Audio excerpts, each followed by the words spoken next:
No one's coming to save you. You are responsible for the problems in your own life. You are responsible for making your life the best that it can be. You are responsible for overcoming and continuing forward in your own life. And of course, there are those who have helped us along our journey in this life. There are those who have uplifted us. There are those who have supported us through our problems. But at the end of the day, the problems we have in our lives are ours to overcome.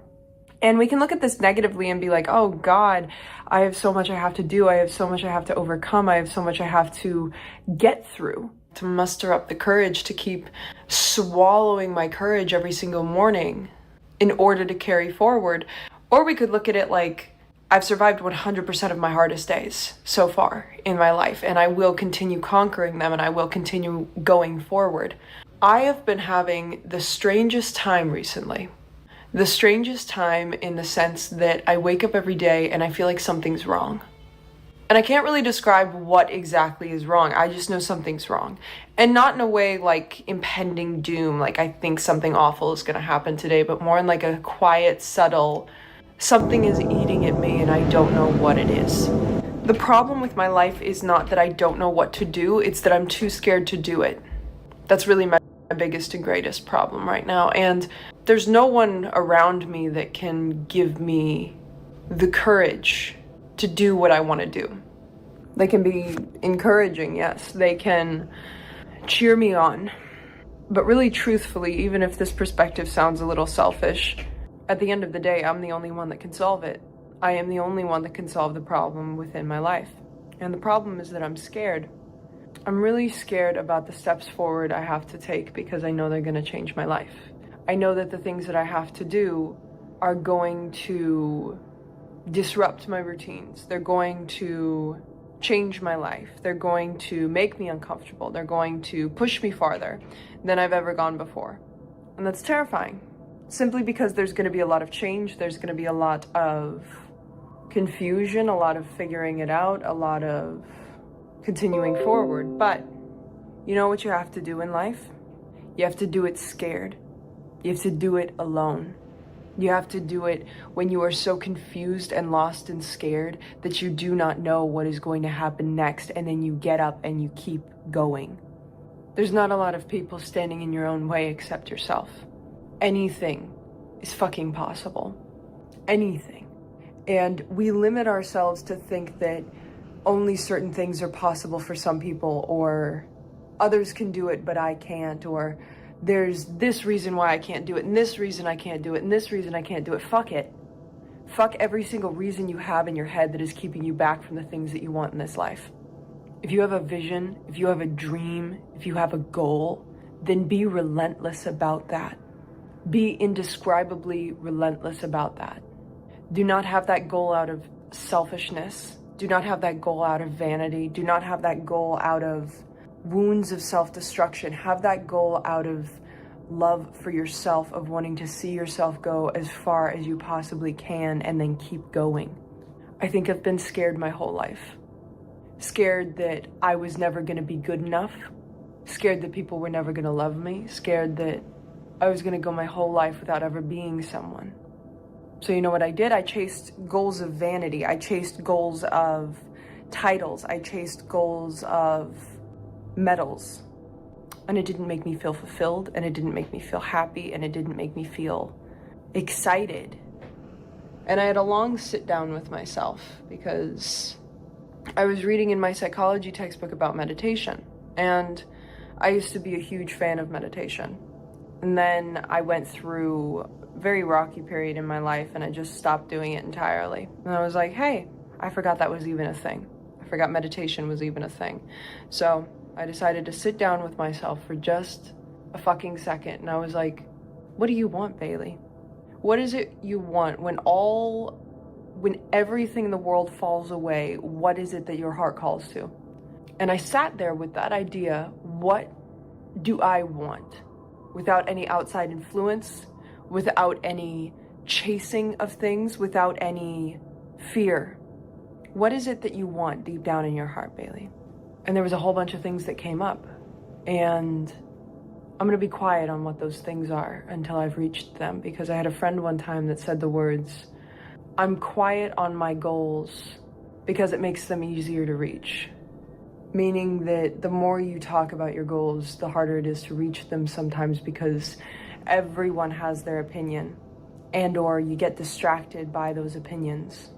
But as I sat there and I thought about my future, not as a giant mountain that I have to overcome or a giant obstacle I'm pushing myself to or a huge goal that I want to accomplish, but rather just a quiet inner knowing of what my soul's purpose on this planet was for just a half a fucking second, and just sat there with that. I thought, I'm so fucking scared to actually become who I want to be. I'm so afraid to go into a future that is rocky, that is confusing, that is going to require new skills and new opportunities, and it's going to require a different part of my heart and soul to get to these things. But it also made me think, what if? Like, what if I could pull off the things that I actually deep down truly want? And there wasn't like a weird competitive feeling of, I have to reach these, I have to do this has to happen, I have to succeed. There wasn't a have to, there was an I want to. And I think knowing that distinction between yourself of what you have to do is normally fear-based, what you have to do is normally, just random being an adult things that you have to do. But what do you want to do? That's a different story entirely, one that takes a lot of soul searching. But when I think about the things that I want to do in this life, I'm flooded, absolutely flooded with chills all over my body of what I think I can achieve. And again, not in a competitive sense, but in my soul will finally be at peace if I do these things. Kind of like a massive side quest that I get to go on. Like I'm living life, but then these wants that I want are like this, like the reason for me being here. And I hope you all can find that. I hope you're able to sit down for just a moment and hear that ringing from your soul for just a second. And you might feel a kind of peace and presence when you understand and know what your soul's purpose on this planet is. And I say that not in a like a weird, offbeat spiritual sense, but I hope you're able to find peace with your presence on this planet. I hope you're able to understand your talents and your knowledge and your complexity in such a way that you know what you as an individual can provide this planet. You know what you bring to the table. Because I think that's one of the truest gifts we can ever receive, is just knowing why the fuck we are here. And I used to have that feeling back when I was a ballerina. I really did truly think that my entire life, I was just made to dance. And that's all I did for a really long time. I just thought, I'm gonna get up on that stage every single night and I'm just gonna dance. I'm just going to dance. I'm gonna dance to make people smile and to make people feel and to make people cry and to make people laugh.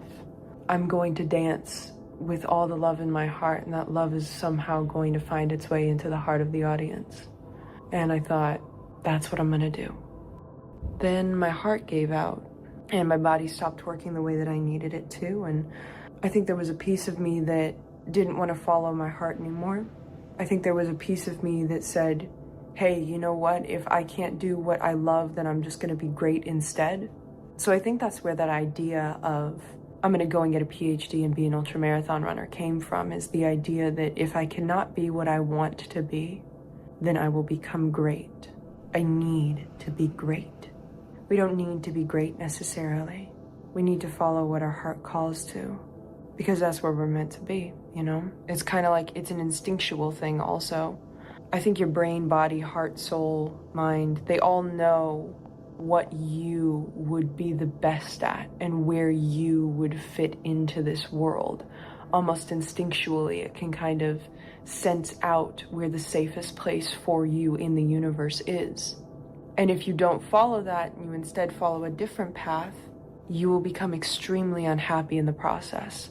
and or your body will start to break down. You'll get mysterious illnesses, mysterious injuries. You will start to feel awful inside and out. You will be more stressed than you could ever imagine when you're on the wrong path, simply because it is not where you are meant to be.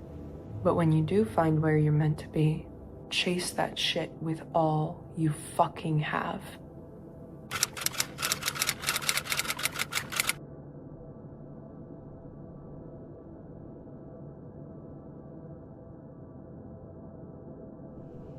Why do you think life is something that you can fail? Why do we think that life is some kind of chase or conquest or uphill battle that we have to fight? I've been scrolling way too much on social media recently, and obviously we know that scrolling on social media is really bad for your mental health, your emotional health, your physical health too. You probably shouldn't have that much blue light in your eyes before bedtime, but one thing that I notice over and over again is how much people overcomplicate life, how much people turn life into something that it shouldn't be, and how this fucks with us in ways we don't even realize or understand. I have quote unquote failed recently, where I had these really big goals and I was reaching for them, and it came to a point where my body and my mind couldn't handle it anymore. That I kept trying and kept failing and kept trying and kept failing and kept trying, and it just got to a point where it just seems stupid to keep rolling the boulder up the hill and you just give up. And I want to know why the giving up is considered a bad thing. Why is the failing considered a bad thing? Because we already know the perspective that when you fail, you gain lessons. And those failures aren't actually failures, they're just lessons in disguise that teach you more about life, so you can either try again at whatever you're doing and succeed the next time, or fail and learn again, or you can learn more about life and keep going. But what about the giving up? Another form of quote unquote failing is giving up. Like walking down a path far enough that you realize, hey, maybe this isn't the path for me. And then we stop the path. And then people around us are like, why did you stop the path? That was such a good path for you. You should have kept going. I don't understand why you quit. I don't understand why you stopped doing that. And it made me think, what if giving up is one of the kindest things we can do for ourselves? And I'm not talking about like things you know you have to do. Like if your health is in shambles and you know you have to take better care of yourself, or you will develop diseases, or you're fighting certain diseases and you know you should do certain things and you're just like, fuck it, I'm gonna eat a bag of hot Cheetos. This isn't that kind of failing that I'm discussing. The kind of failing and giving up that I'm discussing is when you reach for something and you're going hardcore for something, and then somehow you find yourself in the middle of the woods and you're like, how the fuck did I get here? I don't like it here. I want to go back. I want to try something else. When did we stop looking at life as an exploration that we are allowed to change our route at any time, and we started looking at it as a conquest and a fight that we have to white knuckle our way through? And we are never allowed to change, never allowed to have a different interest, never allowed to change the course of our life on any given Tuesday. Human beings, at our core, at our very base, we're just supposed to be alive. We are just supposed to survive on this planet. If you go back to before civilization, when we were just caveman, our only instincts, our only job was to just keep ourselves alive. That was it. No fuss, no worry, no nothing. Just keep yourself alive. Obviously keep yourself alive with saber-toothed tigers and mammoths, but that's a different story. Humans are survivors. Humans are tougher than we could ever imagine them to be. But as we evolved and we learned language and we learned civilization and we learned pants, we slowly evolved to think that life is less about exploration and more about conquest. And I've come to learn that the greatest moments of my life are when I throw myself into something. Like, let's say a little while ago I tried to be a runner and I threw myself into it and I was having so much fun and it was so great. And I kept twisting my ankles and my ankles really hurt, so I taped them up. I did ankle strengthening and I went back out there and I tried again. And then I started getting really tired 24/7. So I'm like, okay, let's adjust our diet. Let's eat more carbs. Let's go back out there. Try again. And then I injure my back so bad that I can't walk for 4 days.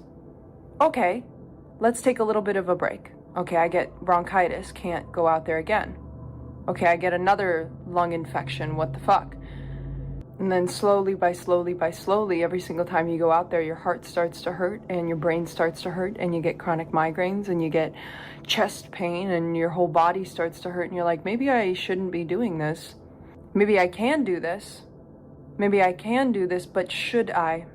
And so you stop for a little bit and you feel like a failure because you're like, other people can push through it. Other people can keep going for it. Why can't I? Well, maybe because that's what they're supposed to do in this life, but not you. I think it's the same with relationships with people or with love. Some people just cross in and out of your life for a brief moment just to teach you something, but they're not the person that you're going to marry. And if you keep yourself in a relationship that kind of works, kind of makes you happy, but is ultimately also tearing you apart behind the scenes, that's a toxic relationship. And I've seen a lot of people do this with their life where they're forced to go into something or they force themselves to go into something and they can't stop because it's going to be deemed as failing. And I ask you today, when in our evolution as human beings did we forget that life is about exploration? That life is less about winning and failing and conquering and accomplishing, and it's more about just finding what you love in this life and doing it forever. You can try something and you can see if you love it. You can try something out. But then if there's that weird feeling in your chest of misery, if there is that feeling like I try so hard at this and it's just not working out, that I keep putting my all into this and I'm getting nothing back from it, and I might be happy, but I'm not passionate. I might be happy, but I'm not in love with this. I might be happy, but I also secretly dread doing this. Then what the fuck are you doing there? I remember I sat in high school every single day, and I would hate high school so much. Every single time I would walk into that classroom, I just thought, this isn't where I'm meant to be. I don't like it here. I don't like doing this. I don't like sitting in these classes that feel boring and useless because I don't think I'm ever going to go to college and I don't think I'm ever going to get a degree because it doesn't feel right. And everyone around me is like, but you're so smart. You're so smart and you get good grades. Why wouldn't you want to do something with this? And I'm like, because it feels wrong.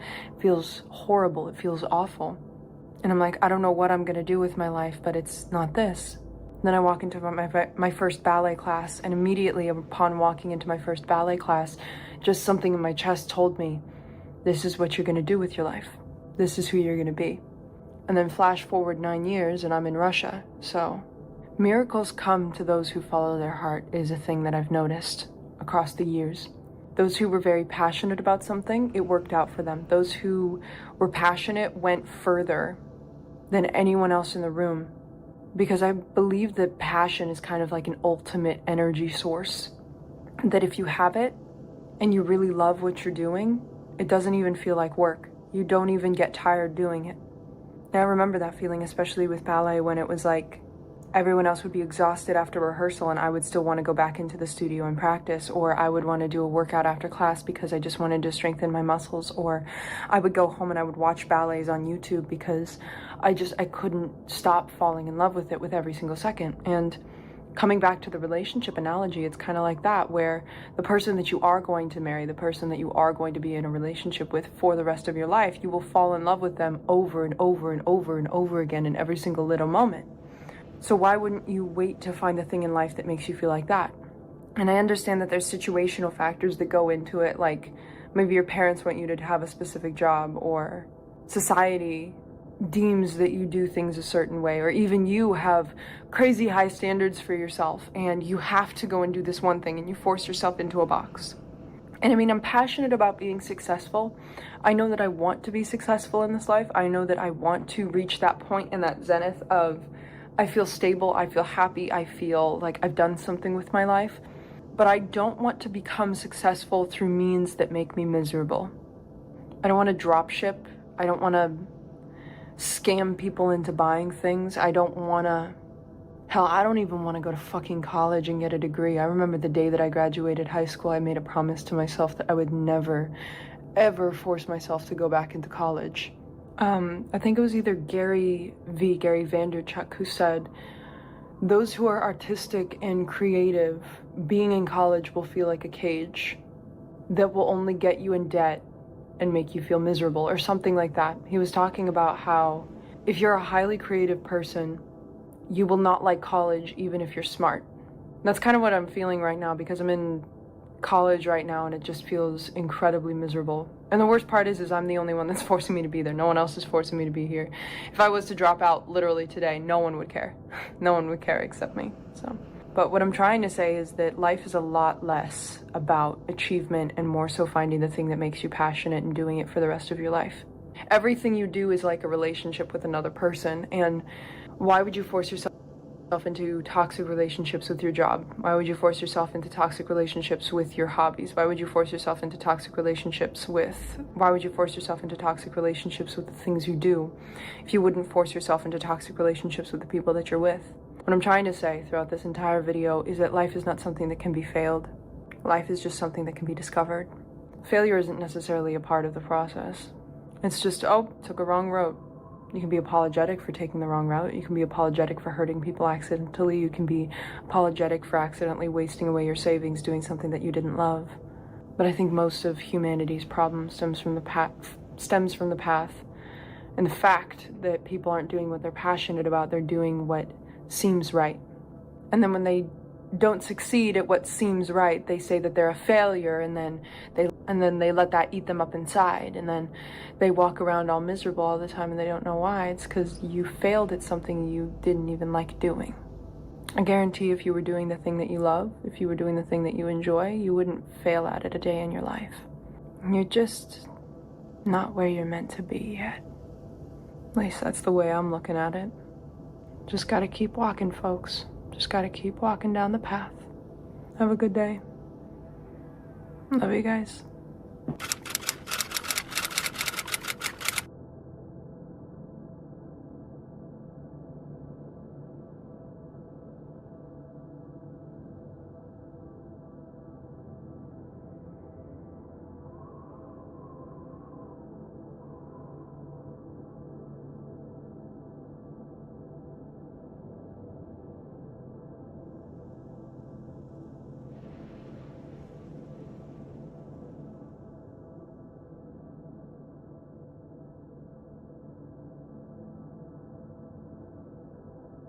I don't know why I always have like my best ideas for videos like when I'm fresh out of the shower. It's probably because when my body is relaxed, my brain is relaxed, and when my brain is finally relaxed, I'm not overthinking video ideas, and then finally an idea comes to me. It's magic. It's almost like you're supposed to calm down. Oh my God. Anyway, this video is going to be about complaining, and I can't believe that I haven't made a video on this yet, because complaining is one of the ways you can subtly keep yourself insanely miserable without even realizing it, and it's such a simple fix too. So again, I can't believe I haven't made a video about this yet, because this can probably help a lot of you out there. And the complaining I'm talking about isn't like a casual vent like I've done on a few of these videos. I'm talking about like when you chronically complain every single day about multiple aspects of your life. Like, let me look up the definition of complaining just so I get. Complaining is the expression of dissatisfaction or annoyance about something. And I'm prone to this. I'm very, very highly prone to this. Probably my last video that I posted, or multiple of the last video I posted, I am complaining. And it's something that I'm working on, because the words you speak hold more power than you think they do. And all of us discount the power of words so much, to the point that we are extremely careless with how we go about speech and communication. The words we speak have more power than we think we do. And there was a study done on plants. So they did studies on plants, and these were to say that plants can understand vocal language, but this can also be a very good representation of the power that speech has over not only you, but those around you. Because when you say things out loud, not just rolling around in your brain, but saying it out fucking loud, has a bigger effect than if you just think it. Because obviously, like, if you're mad at a person and you're thinking about your anger towards them and you're thinking about how mad at them, it's different than like yelling at them. You know what I mean? It's like a transfer of energy. So, okay, back to my point and this experiment on plants. There were these plants that they did experiments on. One, they said very positive speech to, and the other, they said very negative speech to. And the plants that had loving words shown to them bloomed, blossomed, they became these beautiful plants. And the plants that they said negative things to died and had extreme signs of stress in the ones that didn't die. Words have more meaning than we think they do. And the words that exit our mouths not only have an effect on us, they have an effect on everyone around us. So if you are complaining 24/7, no one wants to fucking be around you. And this isn't about social inclusion or like, oh, you should want to fit in, so you should stop complaining. Because like I said, sometimes you need a shoulder to cry on. You need to say out loud what you are feeling inside. But if you are constantly and consistently talking about how horrible your life is and how everything's awful and how, oh my God, this is going on and it's the worst thing in the world. And I can't believe this and I hate life and I hate myself and I hate everyone. What the fuck are you doing? Like, what the fuck are you doing? And I'm again, I do these videos for myself. I'm yelling at myself right now also. The words you say put energy into the world. The words you say have power over other people. And this is not just like a spirituality thing. This is an actual like scientific fucking fact. Our words will kill fucking plants. Our words will kill fucking people. Our words will kill ourselves. Our words are probably the greatest power we have in the known universe. And we are wasting them complaining because we're tired, because we're stressed, because everything's so wrong, because everything feels so bad. What if you pulled your head out of your ass and understand what a miracle it is to be alive, and you actually looked at your life and actively tried to seek out the positive things in it and spoke words about those positive things? What if you decided to be grateful even if your life is in fucking ruin? What if you, and I'm being toxically positive right now, I am, but I'm saying, what if you were more intentional about the words you speak and understand that if you are to speak on something, it will grow? So why not use your words to point out only the positive things? Why not use your words to enact change? Why not use your words to help open people's perspectives, or to help a friend out, or to help others grow and evolve? Why would you use your words to complain about things that don't fucking matter? Be more intentional about how you speak, because it affects more than you. And complaining is not only bad for the people around you, it is also bad for you. Because sometimes having a vent is important, like just getting something off your chest, just saying it out loud to another person, just saying like, hey, I'm going through this, this is happening. But when you are constantly complaining more than you are listing the good things that are happening in your life, this is when things start to go south. Because whatever we say is what our brain focuses on. Whatever our brain hears, sees, senses, is what it focuses on. And so if we are, you ever like watched a movie and there's a character in there that's eating like a fucking incredible looking sandwich and you're like, holy shit, I want that sandwich. And then you go to the store and you make the ingredients for that sandwich and then you eat that sandwich and you're like, oh my God, this is the best sandwich ever. Because we're very easily influenced by the environment around us simply because it gets stuck in our subconscious. I like to think of our subconscious as kind of like a spider web of everything we consume. So if we're watching very violent things all the time, there's going to be violence in that spider web of our mind. If we're watching very positive motivational content 24/7, that's what's going to be in our mind. If we're watching a lot of very brain-rotty content, that's what's going to be in our subconscious. And I like to think of our subconscious kind of as like the spider web that lays over our actual brain, like our actual consciousness. So it becomes like this filter of everything we've consumed, but that everything in our life goes through before it hits our brain, before it hits our personality, before it hits us. And so, how do I explain this? All the words you hear, whether from your own mouth or someone else's, gets stored in that web. It gets stored in that web of subconscious. So if you are constantly thinking about the negative aspects of your life, and especially if you are saying things out loud, because if you're thinking them in your head, you can kind of like, it doesn't, I don't know how to explain it. When I say something out loud, it hits my brain more fiercely than if I'm just thinking about it. It's like when I finally do speak it out loud, it's almost like I am putting it out into the universe somehow. I don't know how to explain that, but I can overthink something all I want, but the second I start thinking out loud is when things start happening. Does that make sense? I don't know how to explain that, but for the purposes of this, I'm going to be talking about just complaining out loud. So when you are constantly complaining about something like, oh, my life sucks, everything's horrible, everything's awful, that gets added to the screen of your subconscious. So now everything you consume, whether you have the greatest day in your life, the best day of your life, everything's good, it goes through this subtle screen of everything is horrible, everything is awful, everything is the worst in the world. And the more and more that you give words, give energy, give speech, give time to these subtle thoughts of dissatisfaction that you have with life, this annoyance you have with life, that you constantly feel the need to give energy to, because I know it's a meme, but inside you there really are two fucking wolves. Inside you there's two fucking wolves. The wolf of gratitude and the wolf of pessimism. And these two wolves are within you at any point. And you can choose to either be incredibly pessimistic about the things you are going through, or you can choose to be grateful about the things that you are going to. And really, to completely just like tear apart philosophy, that's it. That's really it. When you go through a situation, you can either be pessimistic or you can be grateful. There's really not any more options.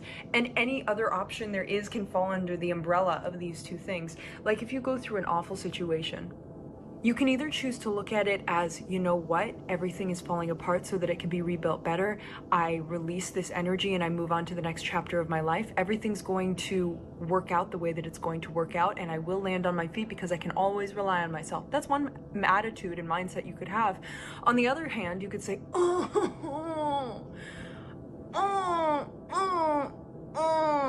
I'm not even gonna give words to it, you know the feeling. And it's like, that's the other mindset you could have, of just like complaining and arrogance and dissatisfaction and annoyance and just like, oh, life is awful. And it's totally okay to feel that way. Like I said, both wolves are within you at any given point, and there's totally moments where you need to give energy to this dissatisfaction, this pain, this like anger of life. If you want to be miserable forever, keep complaining. If you want to create a negative and draining environment for yourself and those around you, keep complaining. If you want to affect your relationships and your well-being, keep complaining. Complaining is the simple and easiest way to live the worst life imaginable.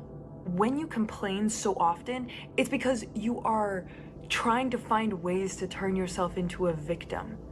And when you think you are constantly a victim of life, how are you ever supposed to enjoy this? If you think that life is something that is out to get you, how will you ever be happy? How will you ever find peace when you are constantly on guard looking for the bad aspects of your life? I don't know why I just boogied there a little bit. I'm trying to be inspirational. It's not, I don't know why I just broke it. I don't know what is wrong with me, but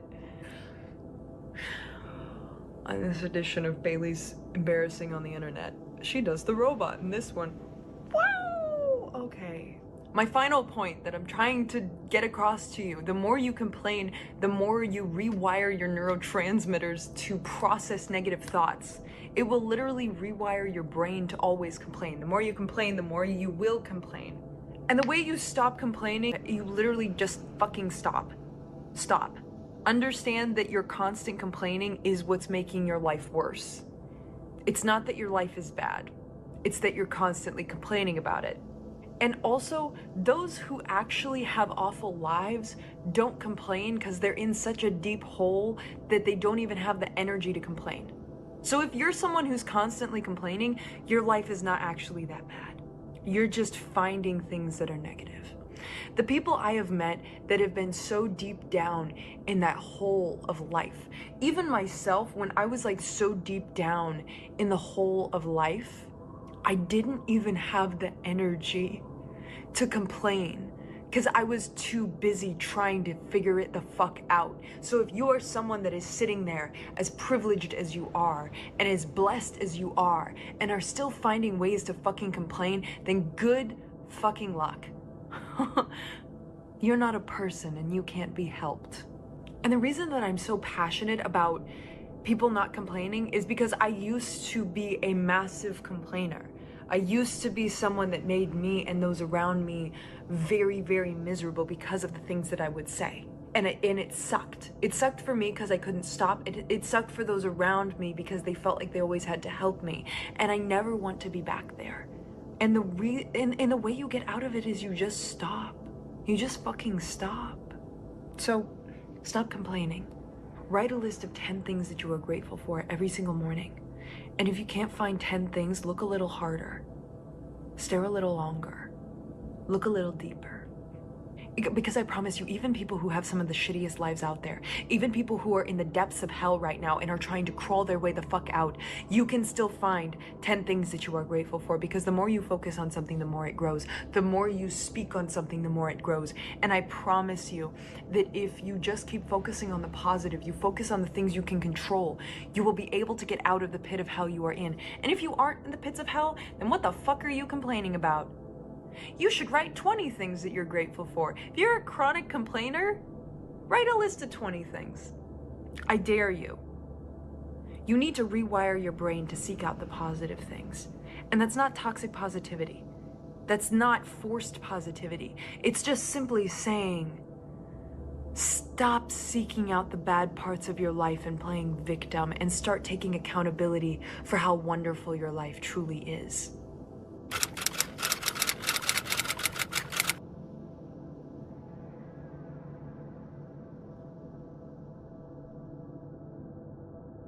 Hello, hi, I hope you're doing good. I have my puffin mug today because I need a little bit of joy because yesterday was a very rough day at the restaurant, but it did illuminate a very important point to me about mindset and how in any given moment, your mindset will dictate how painful or how successful a moment will be. You can choose how much suffering you garner from a specific moment based on your mindset.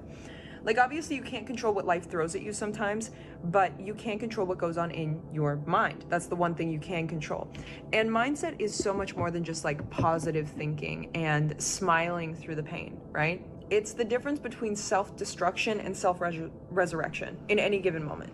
So let's talk about it. And let me just get into the story that inspired this moment. So yesterday was really rough at the restaurant. There were so many tables in there, busy restaurant from start till close. And I just kept telling myself the whole time, I'm like, don't get stressed out, Bailey.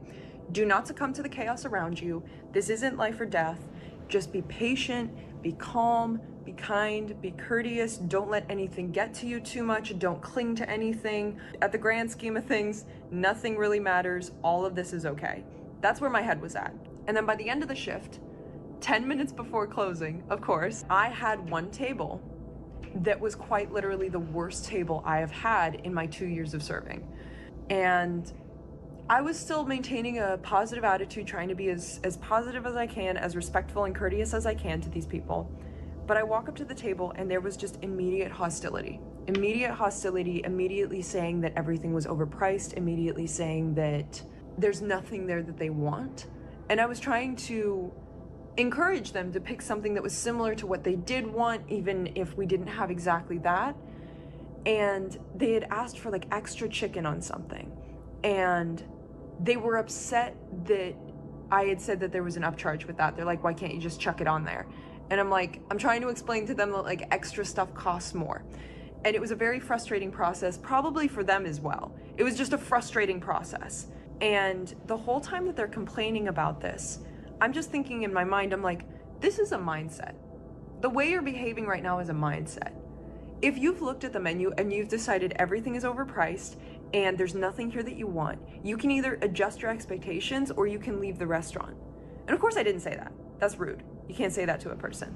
And they ended up staying there like well after closing, and they left no tip, and then they wrote that everything was overpriced on the ticket. And then they left. And I kept sitting there and thinking and looking, and I was like, this is all a mindset. Like someone else in their exact position, they walk into a restaurant late at night, they see that there's nothing they want on the menu, and they see that it's overpriced. You put 10 people in that scenario, they're all going to act differently according to what's going on in their mind. And of course, like what's going on in your mind is somewhat like what you've gone through, you know, like your subconscious and like what's going on in your mind and the conditioning that you've been through in this world. But to some degree, there's also a level of accountability, responsibility, and control over that. The same with like, I could have been freaking out. I could have been crying that they gave me no tip. I could have been like freaking out at the chaos that was that day. I was understandably upset, but it's like, it's not ruining my day. It's not ruining my life. It's okay. It was a moment, it's done, it's gone, let's move forward, right? Because, okay, the brain isn't wired for happiness, it's wired for survival. And the brain doesn't recognize when something is just a thought or when it's truth. Hi, hello, Editing Bailey here. Also, the brain doesn't really know when something that you dislike is a threat versus you just don't like it. Because you have to understand, in like caveman days, back when we just had our lizard brains, if you didn't like something, like if something tasted bitter, it meant it was poisonous. If you felt anxious in a situation, it meant that your survival instincts were kicking in. So sometimes we mistake things that we dislike and things that are uncomfortable as things that are threats to our survival, right? So we have exaggerated reactions to them sometimes purely because our brains sometimes cannot tell the difference between threats and not liking something. And we talked about it before, that the brain just needs to think something twice to already start believing that it's true. So if you constantly tell yourself like, I'm not good enough, I'll never get better, or, you know, I'm a victim of life, or whatever it is that you repeat and mull around your head, your brain will start to perceive that as, oh, we think this a lot. This must be truth. They're cutting grass outside. They're doing the lawnmower outside, so I might have to switch over to the microphone. See, another reason that I like to use the microphone is because there's so much fucking noise at this apartment. Let me get back to my notes here. The more you repeat something to yourself, the more your brain starts to perceive it as truth, right? So anxiety will start to feel like danger, heartbreak will feel like dying, and hopelessness will feel permanent because you have wired your brain to believe it to be so, right? It's like one of my very negative thought patterns is that when something starts to fail, like something's on the decline, like let's say I'm not succeeding as well as I would like to in something, I immediately think that I'm a failure. I immediately think that what I'm doing isn't good. I immediately think that if there isn't continued and exponential growth in anything that I'm working towards, it immediately means that it's a sign from the universe that I should quit it. I'm very attuned to failure because that's just the way my brain is wired. I'm very perfectionistic, and it's a bad trait because it makes it almost insufferable to be able to go for anything because failure is a part of the process, and I don't let myself have failure, right? That's one of my negative thought patterns that I'm aware of. But there is a process called neuroplasticity where you can rewire your brain, teach it to see new patterns, build new beliefs, and anchor into a mindset that helps you rise, not crumble. And you're rehearsing the wrong thoughts, basically. Like, if your mindset is a play that you're reading fucking tragic Shakespeare in your mind 24/7, and then you wonder why you're complaining about everything and why everything seems so hard and why everything's so difficult. It's not that it's difficult, but it's kind of like you've created a rat maze in your mind that you force your brain to dance around. Does that make sense? So one of the things that has really helped me shift my mindset, especially when I'm having very negative thought patterns, or I notice that I'm like going through a bad time or a rough time, and there's nothing objectifiably horrible going on in my life. I just notice that like I'm sad all the time, or I'm angry all the time, or I'm upset all the time, or there's like a destructive thought that shows up and I'm like, ooh, I don't like my brain saying that. Or even like the people in the restaurant where they weren't going through an objectively bad situation, like they were about to get food. It might be a little bit overpriced. It might not be exactly what they want. Is that an objectively bad situation? No. It's not. You're not dying. If you're not dying, it's not a bad situation, in my opinion. There's a way out of that situation, whether through your mindset or through like physical action of leaving, right? So when you're having those thoughts, respond to your brain. Literally respond to your brain. Like if I'm having a thought that's like, I'm a failure, I shouldn't be doing this, this is horrible because of my perfectionistic tendencies, I can say to my brain, that's one version of the story. What if there's another version? What if the next action I can take is from a place of strength and not a place of self-destruction and of self-pity? Take a moment to breathe. When you are triggered by a situation or when a situation is upsetting you, just say, you know what? I can notice myself spiraling. I can notice that my brain is saying things that I don't want it to. I notice that I am getting more worked up about the situation than is warranted. Because obviously, like, if, you know, there's a fire, you're allowed to scream at the fire. But if you are getting so worked up over something that does not make logical sense as to why your emotional level is so much higher than the situation itself, then there's a trigger that's going on. There's something in your mindset that's causing that emotional release, right? So I always pause. That's the number one thing I do.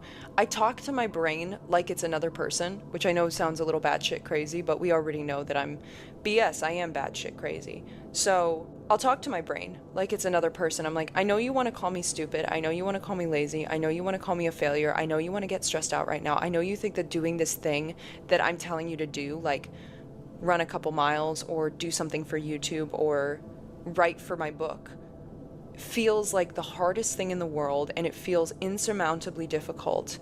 It's not that the weight of doing that activity is hard. It's that the weight of the mindset being carried on the back of your shoulders and doing that activity is hard. You know? Like the people in the restaurant. I'm not going to psychoanalyze them, but if you are walking into a restaurant with that kind of attitude, there is something going on in your mind that is causing you to carry that attitude.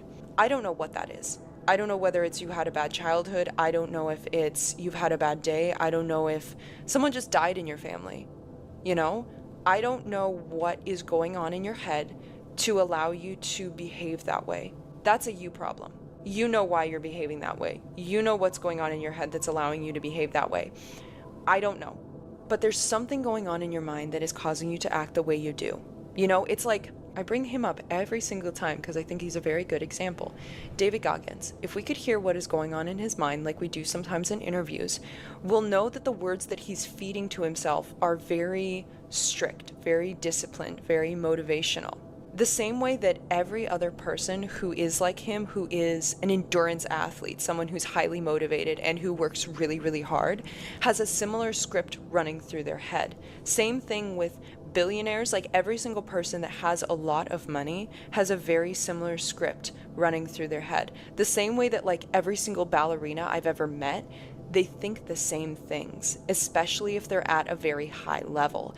Every single prima ballerina I have met is the same person because they have the same thoughts running through their head. And the thing is that you teach your brain what to think by what you feed it. When you are noticing that you're having a thought or having a reaction that you don't like you're behaving in a way that you don't like, or you're thinking something you don't like, take a pause, talk to your brain, take a second, take a breath, think about what is going on in your headspace, and then say, okay, what do I actually want my brain to say in this situation? And then I'll think it over and over and over like an affirmation. Like the other day, I didn't want to go for a run. I got up and I was like, you know what? I'm tired. I don't really want to do this. I have no motivation. You know, I'm probably going to hurt myself. Like, what if I hurt my back? Like, what if I do this? My mind was racing, right? And that racing mindset was causing me to stay in bed and not go for what I want. And then I kind of turned to myself and I said, this might be painful, but it's not the end of the world. This might be difficult, but it's not going to kill you. This might be uncomfortable, but it's going to change you in a way for the better. This is the difficulty required to reach for the things that you want. Your dreams are going to come at the cost of your comfort. And I just kept repeating those phrases to myself over and over and over as I was getting ready. And then as I was running, I was like, this isn't life or death. You are okay. You're not going to die. This might be painful, but it's not the end of the world. You have to get out of your comfort zone in order to get what you want. Just repeating over and over and over. And you know what? I went out there, I did my run, I felt great. But if I had listened to my mind instead of understanding that I'm in charge of my mind is my child. I'm the parent. I'm allowed to tell my mind very gently what it should be thinking. And this is instrumental. This is instrumental to healing. Because we very often think that I have to listen to what my mind tells me versus I'm the one that's in charge, and if my brain is thinking this, it's because I've taught it to think this. Your brain is a very squishy computer. Program that shit. Program it better. I mean, Marcus Aurelius, like the Stoic emperor, said, you have power over your mind, not outside events. Realize this and you will find strength. Like, mindset isn't about erasing your emotions, it's about leading yourself through them. Because your emotions will influence your thoughts, but then you're the one in the driver's seat of your thoughts. And when I finally accepted that I couldn't control life, but I could control the way that I thought about it, that's when I became limitless. So for the next 7 days, I want to put you guys through a challenge. Whenever you catch yourself having a limiting thought, write it down and reframe it. If you catch yourself saying, oh my God, everyone hates me, or oh my God, I'm so stupid, or I'm so ugly, or I'm so fat, or whatever it is that you think about yourself, write it down and reframe it. If your friend was saying that to themselves, what would you say to them? If a kid was saying that to themselves, what would you say to them? And write that down and then repeat that to yourself. Be a friend to yourself. Be a parent to yourself, because this is how you rewire your brain. This is how you control your mindset. This is how you become unbreakable. Not because life gets easier, but because you think about it different now. Hi, hello. I just got out of the shower, that's why I look like an egg, but I wanted to talk briefly a little bit about discipline and confidence, right? So, number one, I don't feel like myself without discipline. When I am not disciplined with myself, when I just kind of let myself idly float through life, doing whatever I want, eating as much junk food as I want, not caring about my water intake, not exercising, just kind of do what feels right, I feel like crap. I feel like absolute crap. But when I put myself into a routine, even if that routine is difficult, even if it requires brain power and physical power and mental focus, I feel like 10 times better than I ever would have if I had just let myself idly float through life. When I don't have things that push me outside of my comfort zone every single day, when I don't have a strict routine that challenges my mindset and challenges myself, I feel like something is missing from my life. I really, really do. I don't feel right. And this is just who I am. Every time that I choose to not be disciplined with myself, it feels good for a little bit, and then I get so restless that I have to throw myself back into something.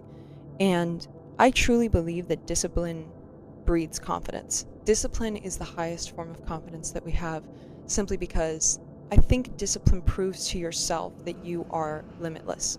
Because when you're disciplined, it means you're doing something that you don't like doing. It means you are taking steps towards a goal that you do not think is possible, or if you do think it's possible, you know it's going to be difficult to get there. It breaks down the self-concept you have of yourself and rebuilds it into something else.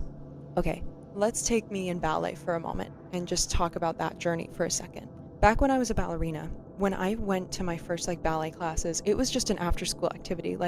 My parents always said, you have to do an after-school activity, you can't just come home and sit around, which I was thankful for. I think that's a good thing to do to kids, just get them out there, get them discovering who they are, right? And I went to ballet because all my friends were dancers, and they're like, oh yeah, come to our studio. So I went. I hated it so bad. I would cry after every class. It was so difficult. I couldn't get my brain to comprehend what the hell we were doing. I was so bad at it. And it sucked. But I had already signed up for classes. There wasn't any pulling out of classes. I had to keep going. And so I remember within the first month of dancing, I went from crying in every class to understanding the basic positions, watching videos online and YouTube videos to kind of understand the concepts, and working towards who I didn't think I could become. Because of this, each class I got more and more confident, but I noticed I wasn't just more confident in the studio. I was confident when I went to school. I was confident at home. I felt a sense of inner peace and inner trust, because I was actively becoming something that I did not think I could be.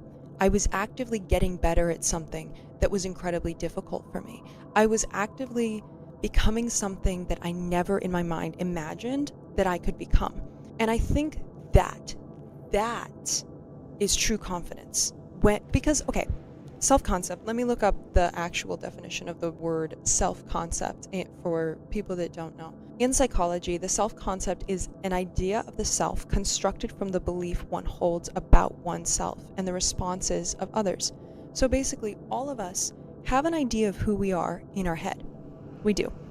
And this version of us controls and dictates all of our decisions, all of our feelings, all of our thoughts, all of our everything. What we think about ourselves is everything. It really, really is. So, and this belief that we have in our mind of ourselves comes from the beliefs that we have of ourselves, but also the beliefs we have of ourselves based on the reactions and responses of others. So you can understand that the self-concept is a very jumbled thing. It's a very, very jumbled thing. It's generally the answer to the question, who am I? Now, before I did ballet, I was not a confident individual. I was very shy. I didn't talk. I didn't really have a personality. I was generally just very small and shy, and I didn't have a lot of friends, and I kept to myself a lot. I didn't go to birthday parties. I was quiet all the time. I didn't allow myself to be seen. I didn't allow myself to be heard. I was quiet. I did not want anyone to perceive me. I didn't want anyone to be near me. I just wanted to be alone because I truly did not think based on what I thought of myself and the perceptions that everyone had given me that I was worthy of friendship, of being seen, of being heard. So for the first 13 years of my life, that's who I was, and that's what I thought of myself. But when I started doing ballet, it was kind of weird because I would literally just be being myself, just there dancing, and I would be getting compliments and people would want to be my friend, and I was getting better at the steps and I was progressing and my teachers were giving me compliments, and it was a weird experience because I was doing something that I didn't think I was good at. I was doing something that I didn't think I could do, and it was actively changing what I thought of myself because I'm like, holy shit, I can do hard things. Holy shit, I'm capable of more than I think I am. And because of that, it actually caused me to progress in school. It caused me to progress in my friendships. It allowed me to get outside of myself. It allowed me to put myself out there because I'm like, if I can do this thing that I didn't think I was good at and that I didn't think I could get better at, and people are complimenting me and I'm getting better, holy shit, maybe I'm more than I think I am. And I think that's true confidence. That's always why I preach. You have to do hard things. You have to do hard things all the time. All the fucking time, every single day. Now that doesn't mean that you have to be, a masochist and grind yourself into the ground like some sort of medieval torture device just to prove to yourself that you're good. That's not helpful either. That's self-hatred. That's self-destruction. But I think that there's a line that you have to walk of, I'm pushing myself because I want to get outside of my head. I'm pushing myself because I want to do something I don't think I can do because it's going to increase my confidence and it's going to burst the bubble of what I think my self-concept is. And who I am will expand because I do these hard things, right? It's almost like when you do something you don't think you can do, you discover a deeper part of yourself, Because I'll be honest with you, every single time that I do what everyone tells me to do to be confident, which is put on makeup, put on a cute outfit, curl your hair, and go out, on a night on the town, or go out and hang out with your friends, or whatever, do a glow up, and you'll be confident. And that's not to say I'm a pick-me, oh my god, I don't feel confident when I wear makeup. That's not what I'm saying at all. Don't get it twisted, bitches. Don't get it twisted, okay? I'm saying that when I put on makeup and I slap on skincare and I do a face mask and I do a bubble bath and I put on a fun little sparkly outfit, that feels good, right? I think that's just a girly feminine thing that all girls like to do. It's fun. It's fucking fun to do that kind of shit. Does it make me confident? No. Do I come home after those nights out and I'll start violently sobbing into my pillow because I don't know what's wrong with me? Yes, absolutely. I still feel insecure. I still feel out of body. I still feel upset. I still feel unmotivated. I still feel not confident. Why? Because I've slapped on the mask of self-improvement. I've slapped on this false sense of self, and I'm like, ooh, I'm confident now. I'm not. I'm not confident at all. I don't feel pretty. I don't feel better. But you know when I do feel better? When I go out into the world and I accomplish something I didn't think I could. When I go out and burst the bubble of the limits I had set for myself, you know? When I face my fears. When I do something scary. When I put something on a to-do list that I don't think I'm going to check off, and then I check it off. When I make a to-do list at the beginning of the day of everything I have to do and I check it off. That's when I feel confident. And then here's the thing. From that confidence I build from breaking the bubble, then I want to take care of myself more. Then I want to sleep more. Then I want to keep up my skincare, and I want to try out a new makeup routine. Because I truly do think discipline breeds confidence, and confidence breeds self-care. So you can't start from the self-care part and buy the latest, trending TikTok skincare line, or buy the latest beauty product, or go out and buy the latest trending micro skirt from Shein, which isn't good for the environment, or you, by the way, and overconsume and overconsume and overconsume for the sake of being confident. That's not going to help. That's not going to help. What is going to help is putting yourself through something difficult, is putting yourself through something you don't think you can do. And this doesn't have to be running and exercise and things like that, but it can be something that you hate doing or something that you think is difficult to do, and do that every day. Exercise works the best, I think, just because breaking through a physical limitation that you didn't think you could do, especially early in the morning. One, that's good for the body, just to get your, cortisol levels up in the morning is actually pretty good for the body. Just like exercising in the morning, pretty good for the body. But it's also about keeping promises to yourself. When you're disciplined with yourself, it breeds self-trust as well. So then when you say, hey, I'm going to wake up at, 7 a.m. every morning, and then you do that, you do something that's difficult and you're tired and you're groggy and you don't want to be up and you're like, God, I hate this, but I have to keep my promise to yourself. It becomes easier to do all those little other things that you brush off and say, I'm tired. Because I know that when I wake up and I do my run in the morning, I also want to do my laundry. I hate doing my laundry. I hate doing it so much. But it's easier. I'm literally doing it right now as I record this podcast. My clothes are in the dryer. And I want to take care of myself and do my skincare routine and brush my teeth, and I'm not dreading it and I don't want to skip it, But what I'm trying to say is that confidence is something you train into yourself. It's not something that just comes to you. It's like a muscle you have to train. The same with discipline. Discipline is a muscle. You have to train it. You're not going to become disciplined overnight. Some people are born with more discipline in them, but if you're like me, I was very type B. And then I trained myself for 9 years as a ballerina, and I was so strict with myself because I really wanted to be a ballerina. And it taught me a lot about discipline, and I trained myself for 8 hours every single day. And it taught me that discipline is something you train into yourself, not something that you're born with. The same with confidence. The same with fucking confidence. You have to train that shit into you. And you do that by reestablishing self-trust, by making a routine and sticking to it. You breed that confidence by doing the difficult things that you don't think you can do. You breed that confidence by setting goals and reaching them. You breed that confidence by following through on what you told yourself you were going to do. And I believe that discipline and confidence are synonyms of each other. I believe that they are one and of the same thing.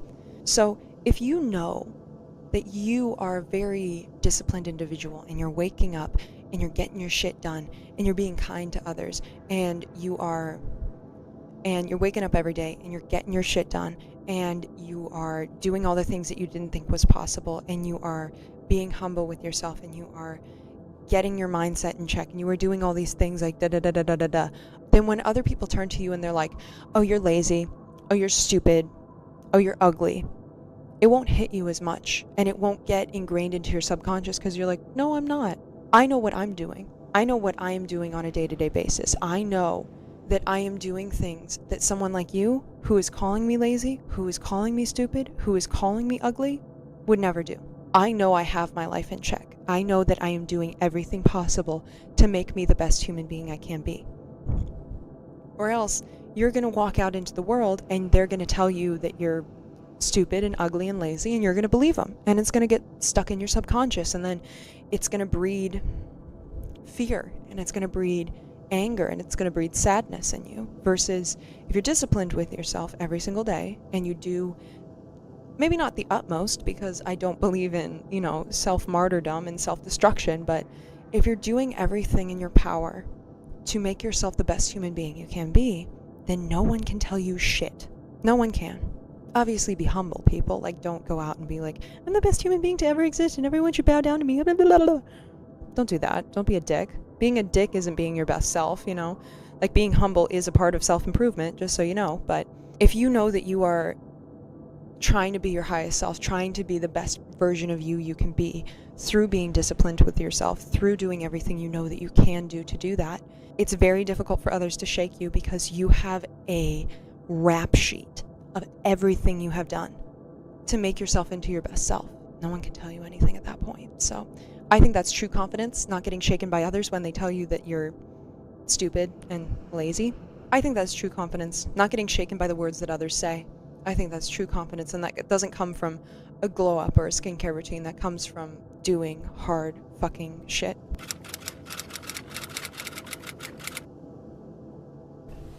Hi, hello. So I don't know why unrequited love is on my mind right now, but I want to talk about it a little bit. So obviously take what resonates, leave what doesn't, but I've been thinking a lot about unrequited love. Because a whole bunch of you were like, talk about it. And I'm like, okay, I guess I'll talk about it now, because it's really hot here and I have nothing to do but think and roast. So I've been thinking a lot about unrequited love, and unrequited love is an abundance issue. Like, when you experience pain from unrequited love, it's an abundance issue. If love does not come to you through one person or one thing, it will find its way to you through something else.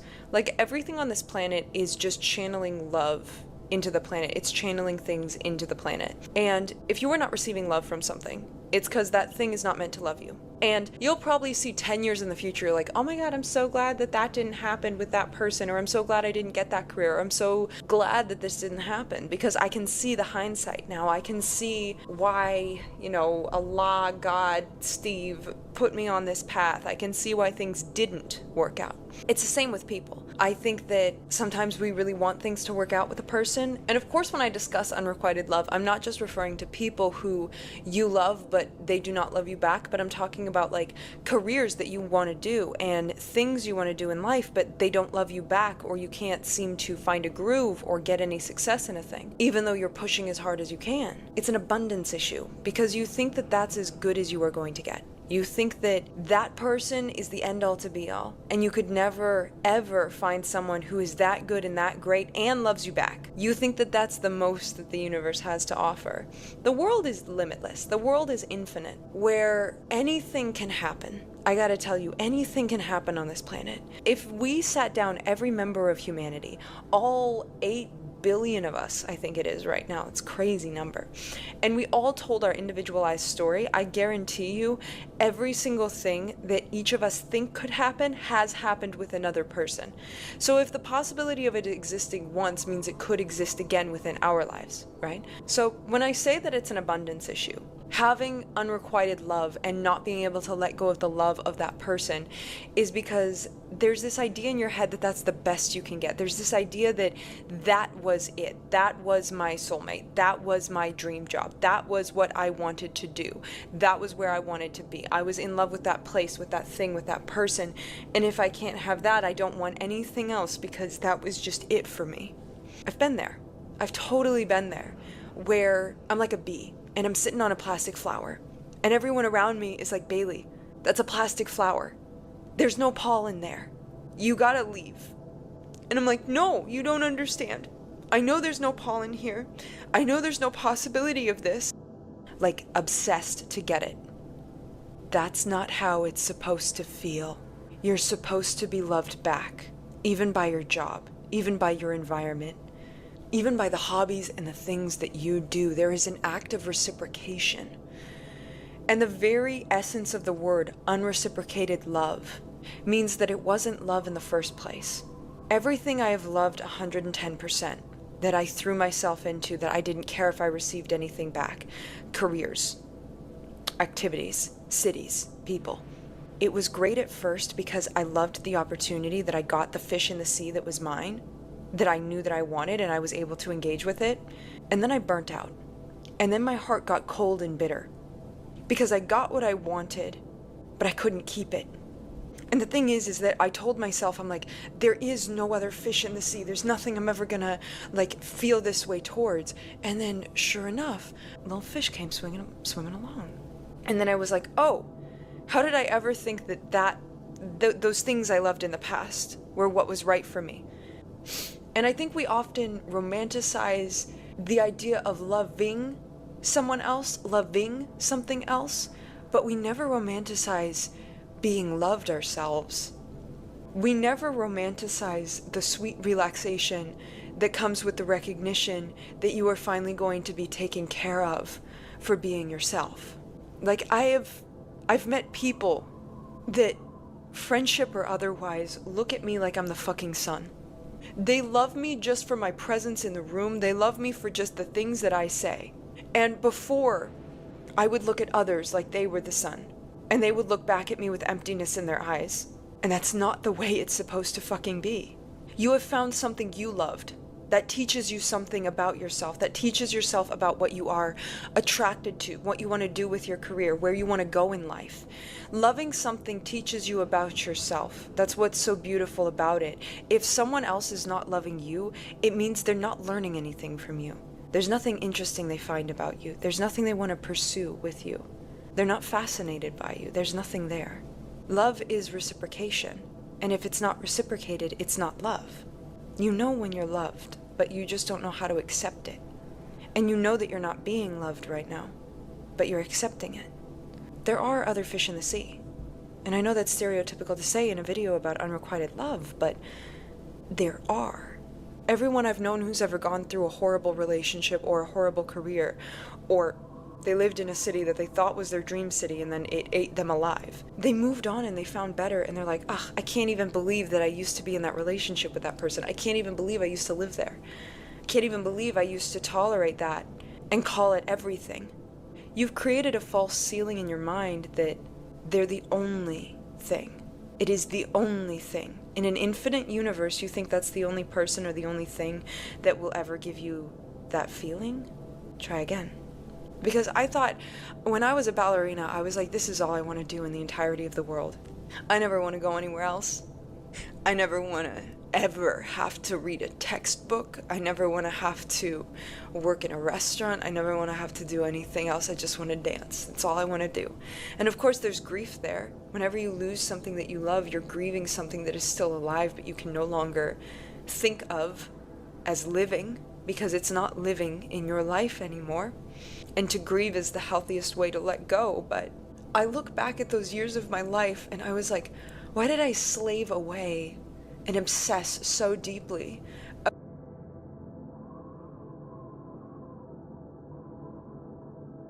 I feel like shit and something's going on in here, so I'm gonna go for a run and I'm gonna come back and talk to you guys about it.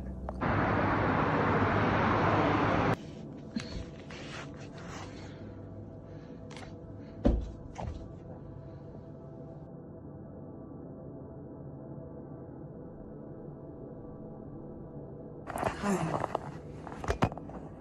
I just got home from work and been a little rough recently, and I can't be too upset about everything that's going on in my life just because I still have food on the table and I still have a roof over my head, so can't be too freaking upset because I still have those things. And that's not me trying to paint light of the pain that I'm experiencing. It's just saying that even when you're in pain, you shouldn't feel gratitude as a way of invalidating your feelings, but just to say, you know what, I'm still good, I have safety, I still have the bottom of Maslow's hierarchy of needs, I still have those basic needs met, so I'm okay in that sense, but I might not be okay emotionally, technically. And one of the things that I was taught to do at a very early age, whenever you're feeling or experiencing pain or experiencing emotions that you can't control, right, is to put your hand right here on your chest and just ask, why is this pain here? And just listen to whatever you hear. And you're probably gonna feel fucking crazy when you do this. I know I always do. But the way I look at it is emotions aren't something that we can control. They are just things that are willing and demanding to be felt. Emotions are something that exist within the body that don't really make sense to science. They don't really make sense to anything. They just are there. And they're teachers. They're the body trying to scream at us from the inside out, right? And it's trying to guide us to different things. It's trying to make us feel things we have been avoiding deep down. It is guiding us towards steps we need to take in our life and things we need to recognize and uncover. Our emotions are not always correct, right? They're not always correct, because sometimes I'll be walking around a supermarket or just somewhere, and then all of a sudden, with no warning whatsoever, I start getting overwhelmingly mad for no reason. It's not like someone's walking in front of me slow with a cart or anything. It's just that there's so much anger.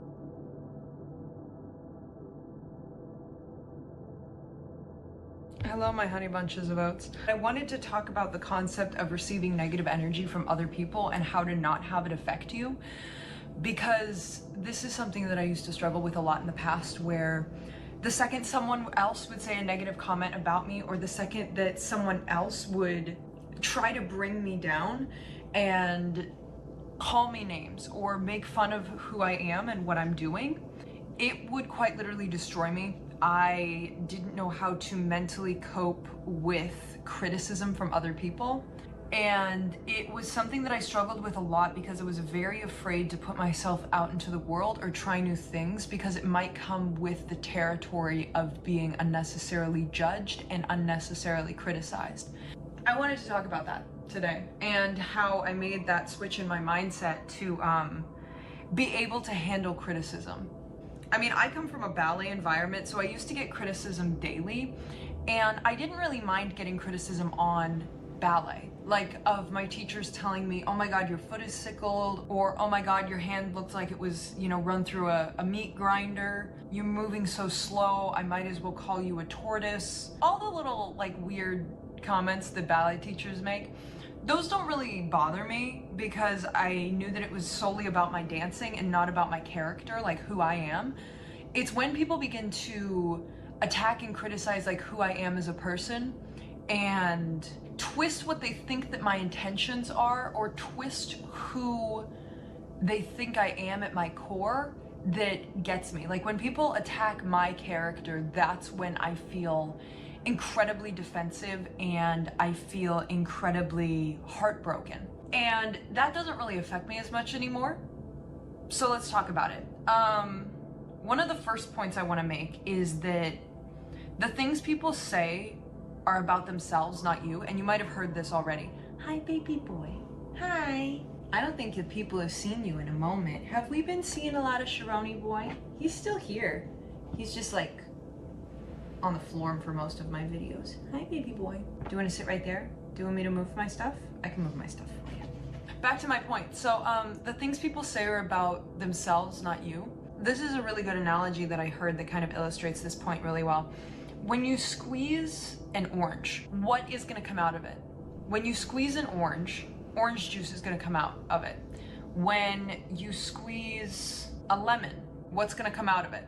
Lemon juice. Whatever is inside of a person will come out of them. So if someone is expressing negativity, if someone is expressing anger, if someone is expressing judgment, 9 times out of 10, it is because they are feeling that on the inside and they are using you as an outlet for that thing. More commonly in psychology referred to as deflection, where they begin to blame you for what they are feeling when what they are feeling is really something that's like stirring in their id, right? And when I learned this perspective, it really helped me separate what other people said about me and me, because every time that someone will give me unnecessary anger past what is warranted, like if I piss someone off, yes, they're totally allowed to give me anger. If I have done something that has upset someone, please approach me and let me know what I have done and let's have a conversation about it. But if I have done like just existed and there's like a fuck ton of unwarranted hatred and unwarranted anger coming my way, I am going to make the assumption that there's a lot of anger in the person that is throwing it on me. And I'm gonna guess that a lot of what is being said is not solely about me, because I have not acted in a way that can account for the level of anger that I am receiving. Does that make sense? People can only draw from their own unique experience. Like, I can imagine what it would be like to be another person. I can imagine what it would be like to be in someone else's shoes. But at the end of the day, the only person that I know 100% is myself. So when someone behaves in a negative way towards me, let's flip it around.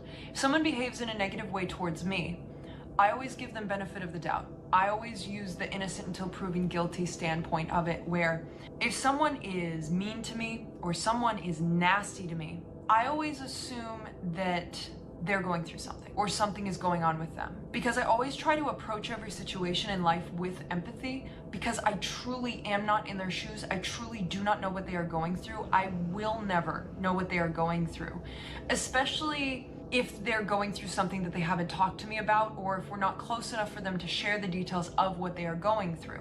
But coming back to my original point, when someone does not first approach you with empathy, but they approach you with hostility, unwarranted anger, it is purely because they're an orange getting squeezed and orange juice is coming out. They're an angry person, they're a hostile person, they are a judgmental person, and they got triggered, they got annoyed, something you said rubbed them the wrong way, and the orange juice is coming out. The next point I would like to make is that maybe they are right. And this might not be the first place you want your brain to go, and this might be upsetting for some people, but this was something I learned not just in school, in life, in ballet, but just in general. When a lot of people are saying the same thing, maybe, hear me out here, think about it. Don't spiral about it. Don't become upset about it. Just look at it not as an attack on your character, like you're a bad person and you're a horrible person and you're awful and like who you are is just a nasty, awful thing, but like maybe some of your actions need to be reevaluated because a whole bunch of people have been telling you the same thing, right? If it's a one-off, like you're being told one thing one time in a very aggressive manner, think about it. When someone tells you something negative about yourself, like I was told that I'm a loser, and I was told that I'm emotionally unstable, and I was told that I'm a bad person, and I was told that I was narcissistic. All actual comments that I've got, I can think about that. And I can be like, in what ways am I behaving emotionally unstable? In what ways have my words come across as emotional instability? Are there ways that I have been emotionally unstable in my life? And is there a way that I can fix it? Yes, no, maybe. See it as a chance to improve, not a chance to like be defensive. Because if you're becoming defensive about something, 9 times out of 10, it's because it is triggering something within you. Editing Bailey here. If you're being defensive, it means that you're agreeing with them. If someone says you're stupid and immediately you say, no, I'm not, that kickback, that defensiveness already proves everything that they're saying. It means that you already believe them subconsciously. You already think you're stupid. You already think you're lazy. You already think you're narcissistic. For example, I get very defensive when people tell me that what I'm doing is wrong. And I'm gonna explain this because saying that outright sounds a little bit toxic. But when people tell me that I'm wrong, it kind of touches on something I said in a previous video, which is like, I struggle a lot with confidence. So I don't have enough confidence to even do what I'm doing. So the second someone opposes me and says like, I don't think you should be doing that, I think that's bad, I think that's wrong, you shouldn't be doing that, I'll stop doing it. Because it triggers me so bad, because it's confirming something in my head that I already believe to be true. And also my sense of self-worth is so low because of so many things that people have told me in the past and so many negative experiences, that to stand firm in my belief of myself feels like a foreign concept. When you get defensive about what people are telling you, and you immediately want to like flip it back on them and become reactive and say, no, you're the loser and you're stupid and you're fucked up and your mom's ugly, like something like that, like just spewing the same energy back at them without coming up with a calm, concise response, is most likely because it is triggering something in you that is turning you reactive.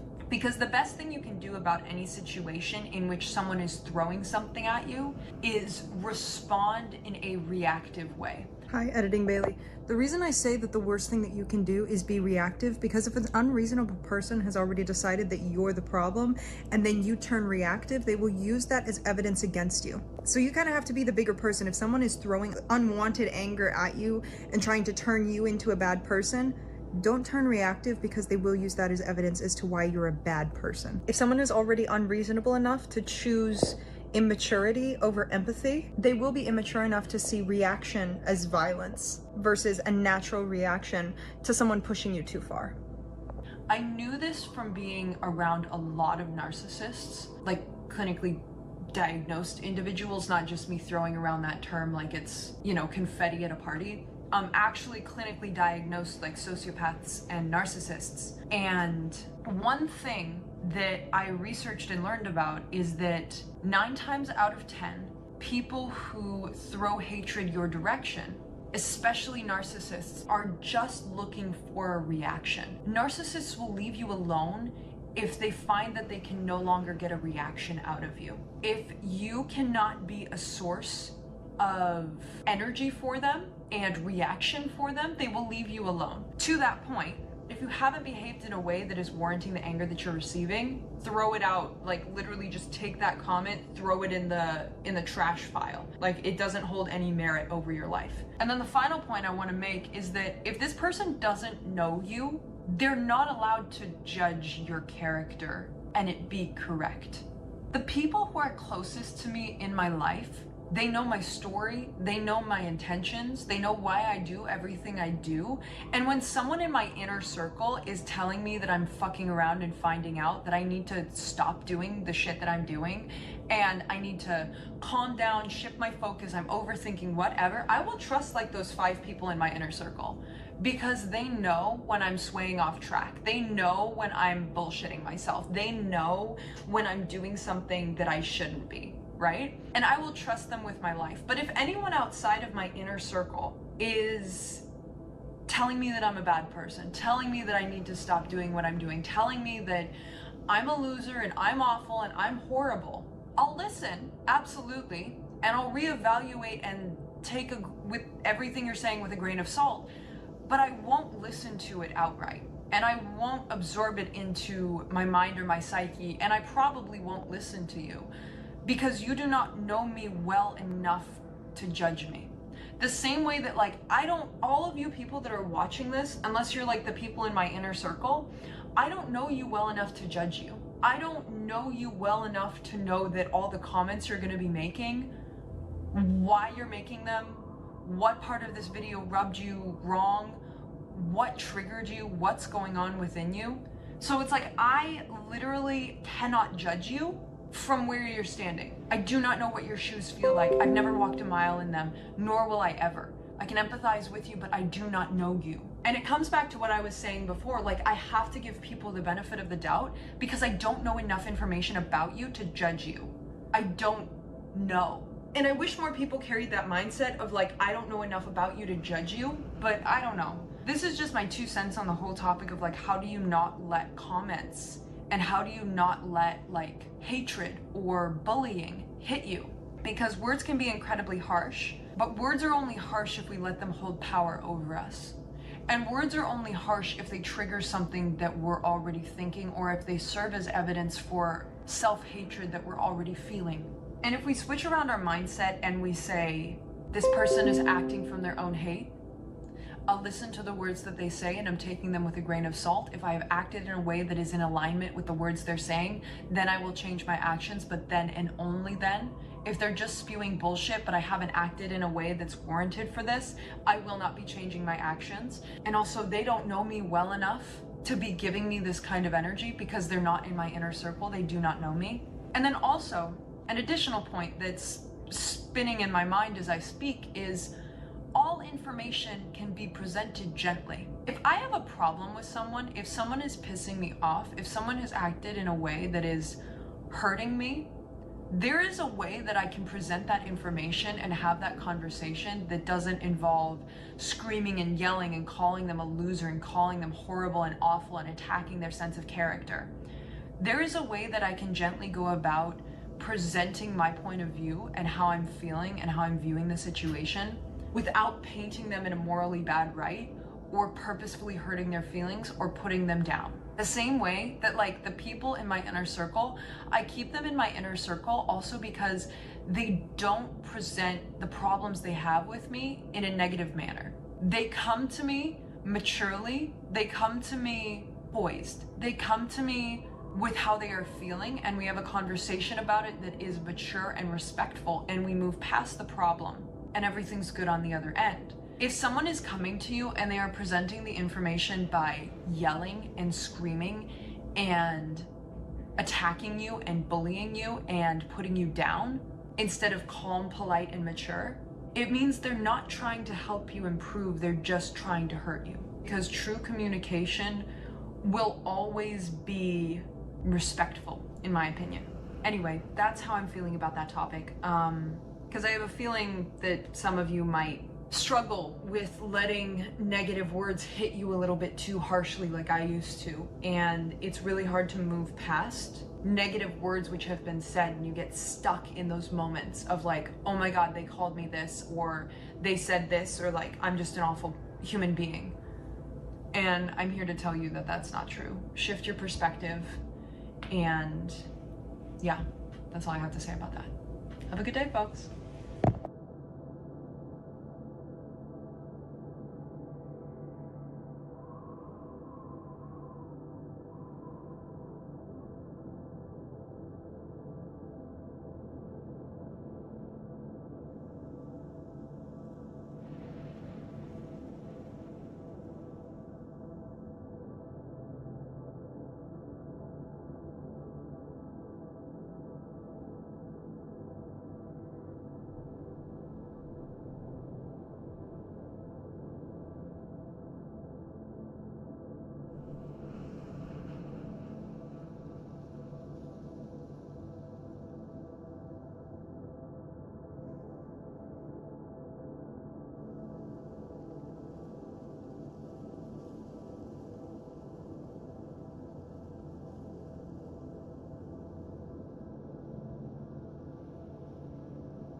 Hi, hello.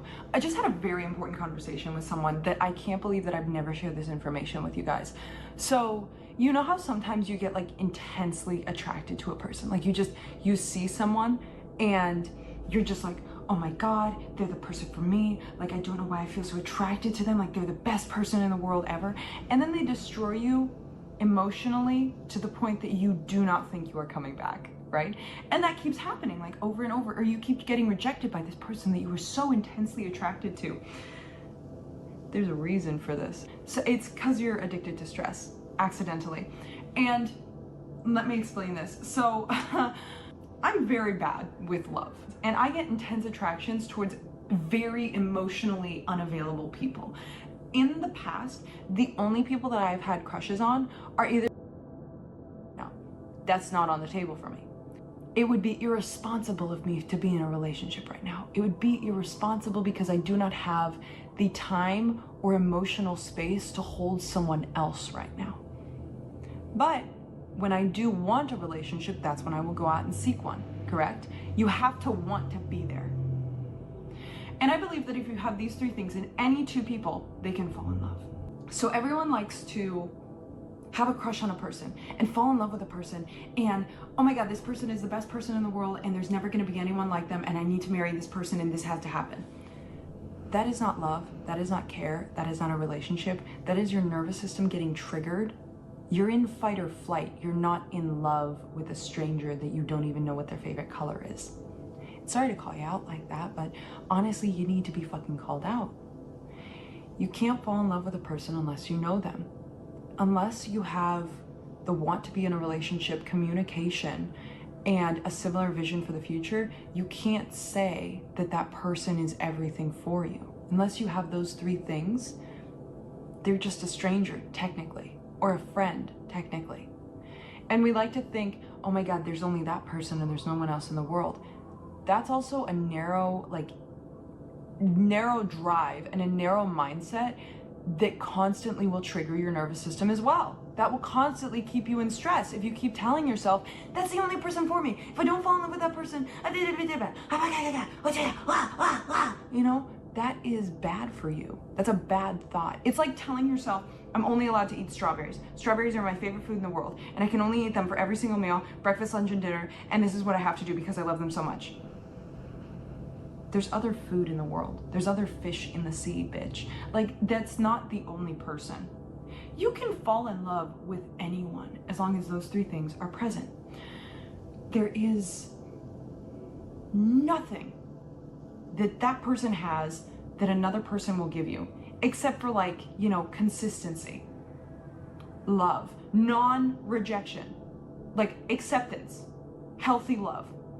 And so a good note for you, and also something I have to remind myself, whenever you get into a relationship and you've had trauma in the past, or you know that you are prone to this kind of like limerence mindset, this narrow-minded mindset of like having a crush on a person, being so in love with them even though you don't know them and thinking they're the end all to be all, that is a trauma response. People, that's not good for you. You have to remind yourself that you're not looking for someone who makes you feel intensity. You're looking for someone who makes you feel calm. Calmness is love. Intensity is not. It's not like the movies, people. You want to find someone that makes you feel calm, that turns off your fight or flight, that makes you feel comfortable. That is the best way to find a relationship. That is the best way to find a partner. That is the best way to find the right person for you. You don't want to feel the person that makes you feel butterflies 24/7 and anxiety 24/7 and like excitement 24/7. Feeling intense positive emotions 24/7 is the same as feeling intense negative emotions 24/7. There is like so much going on within your nervous system 24/7. If you're feeling like constant butterflies, constant anxiety, constant excitement, constant like, oh my God, oh my God, oh my God. Bad for you people, not good for you, not love, obsession, triggered, trauma response, not good, not good. Anyway, that's all I have to say. And of course, I'll talk about like unreciprocated love at some point, and I'll talk about limerence at some point, because I'm someone who's very prone to this kind of mindset because of how I grew up and because of how my brain works. And I feel that a few of you are And I feel that if you're watching this video, you'll definitely need a video on limerence, and you'll definitely need a video on unreciprocated love. So that's all I have for today. You shouldn't feel intense attraction. You should feel calm, people. You should feel comfortable. You should feel steady. And that's all I gotta say. Have a good day, folks. Love you.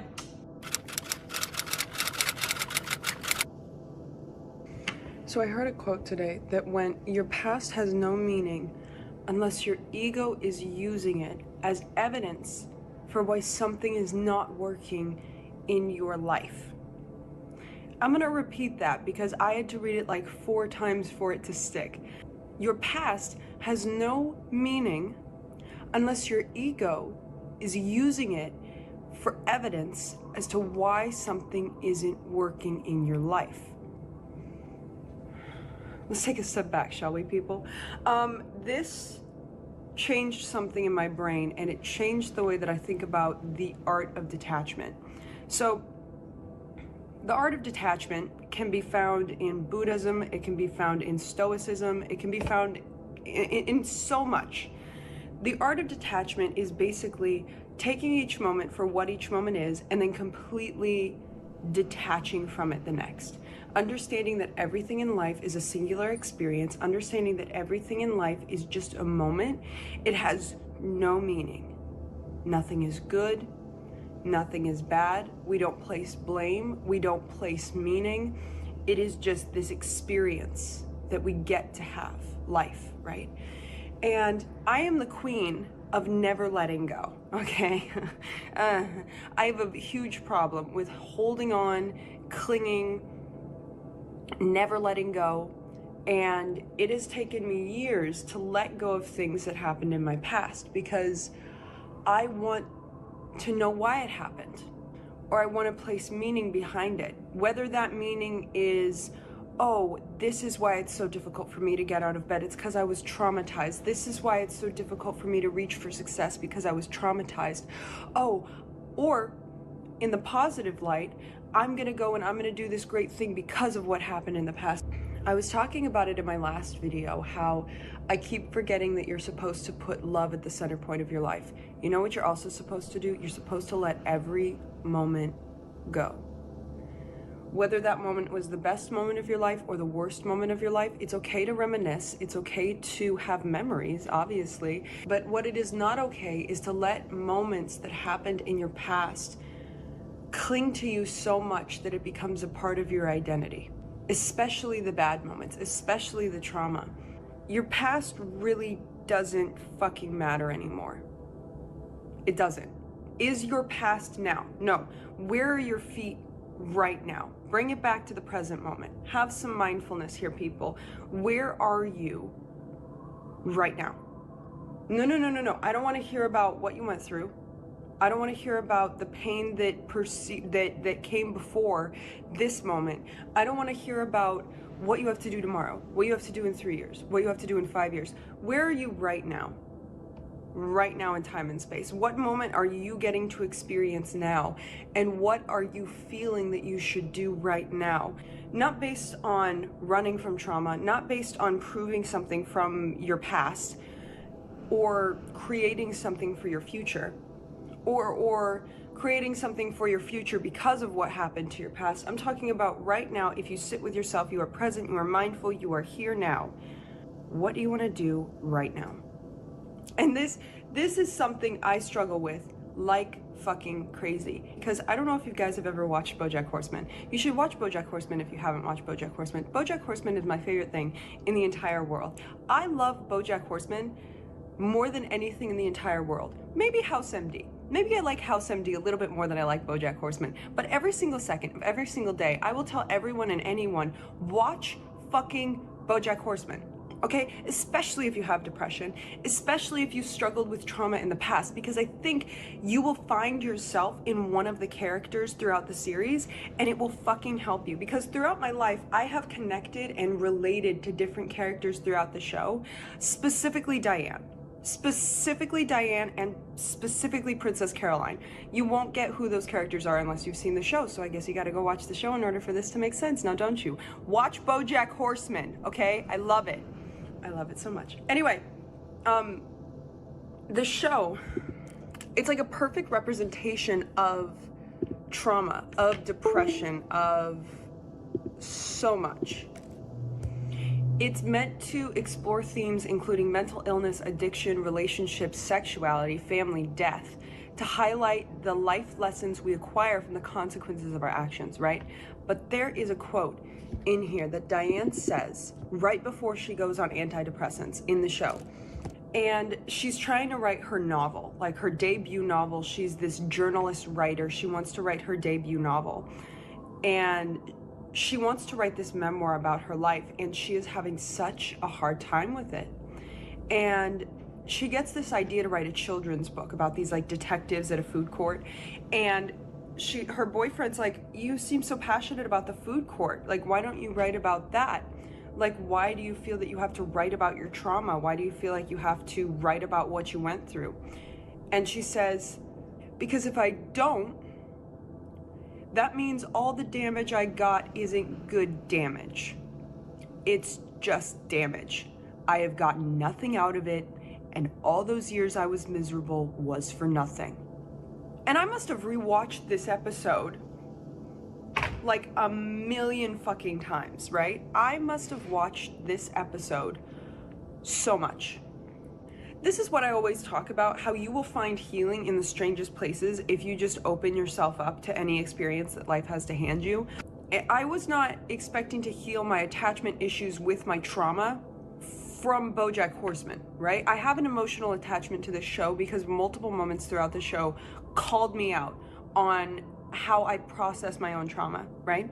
But this quote specifically, it like hit me in the heartstrings the same way that that other quote I said at the beginning about how your ego uses evidence from your past as to why something isn't working in your present. It's like we want our past to mean something. Either it's the reason that we're being held back, or it's the reason that we need to work harder. What I'm here to tell you today, to remind you and to remind me, fucking forget about it. Fucking forget about it. Your ego trying to understand why you went through something is a disease that will burn you. It is a disease that will rot your soul. It happened the way it did because there's no other way for it to happen. It happened that way. You can't change it. That's the way it happened. That's what happened. There is no going back. There is no changing it. There is no fixing it. It happened the way it did because that's the way it happened. End of story. The way that the future will happen is the way that the future will happen. End of story. We need to focus on the things that we can control. If you just detach, if you constantly stop looking for reasons as to why you went through what you did, you might actually feel okay.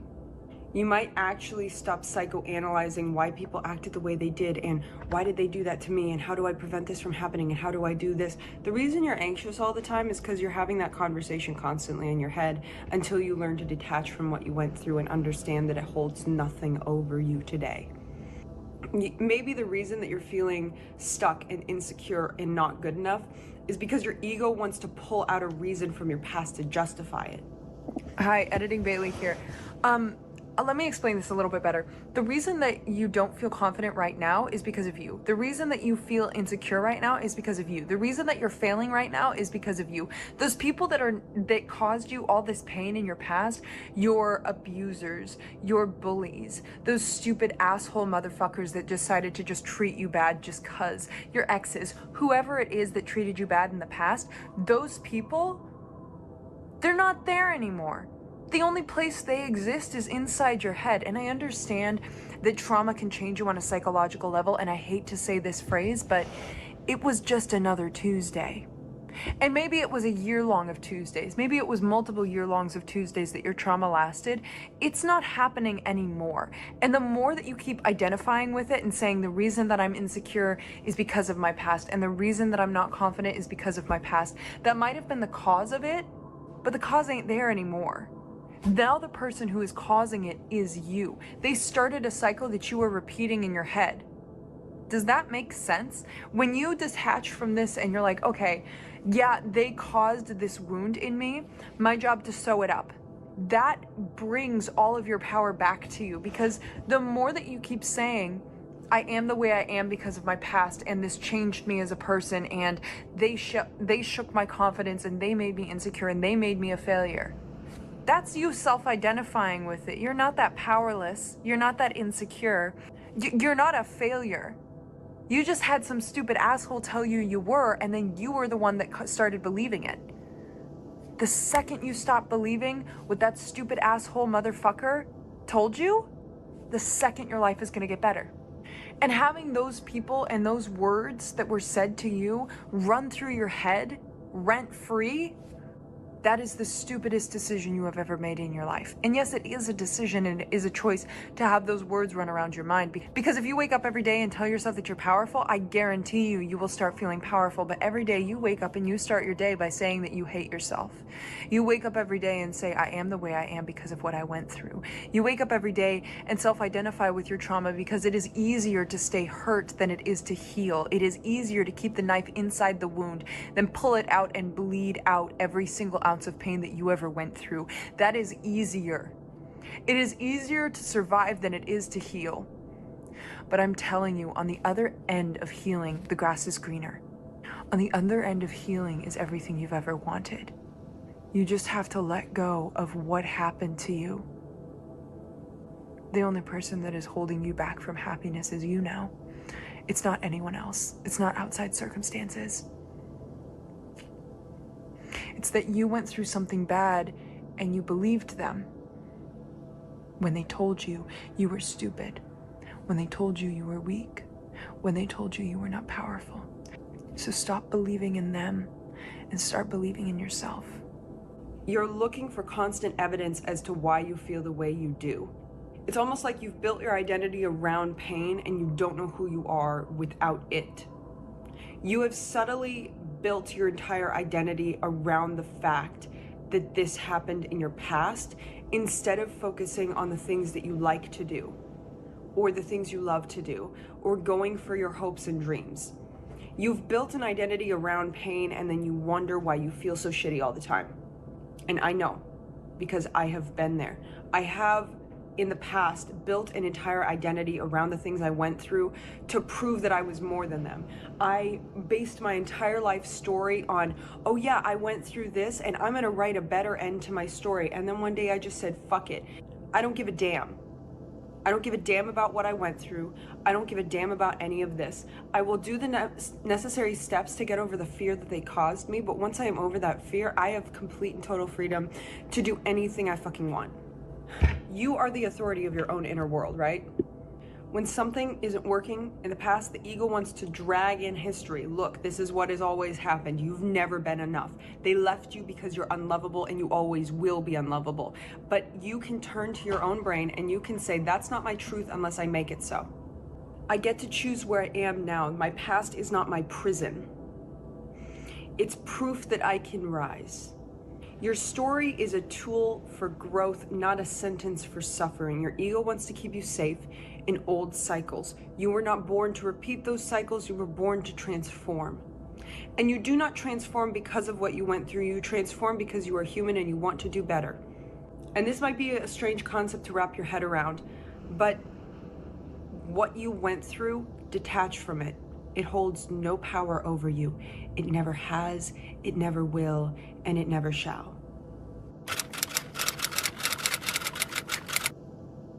You know, sometimes it's easier to just perpetuate your problems than it is to actually solve them, because your problems have become so ingrained in your identity that to solve your problems is to change who you are, and change is an incredibly painful thing. Look at nature, right?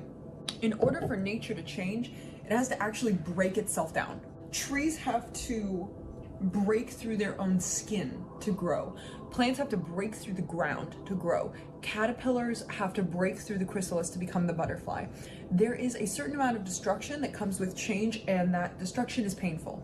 To change is to kill a past version of yourself, because you can choose whether you want the pain of growth or the pain of staying the same. And the pain of staying the same is when days, months, years have gone by and you realize that you are in the exact same place that you've always been. It's the movie Groundhog Day, essentially. You have put no effort into yourself, and all you have to show for your life is your excuses. That's who you are. Your excuses. You are all the potential that you wasted. And I'm gonna quote this again. You are 1 in 43 trillion that actually made it. The chances of you being alive are 1 in 43 trillion. When you sit around and waste your potential, it's the same as saying, I won the lottery, but I'm not gonna spend any of my money because I don't like myself. I'm not deserving of having the life I want. I'm not deserving of going for the things that I want. Life is money, and you are free to spend it how you want.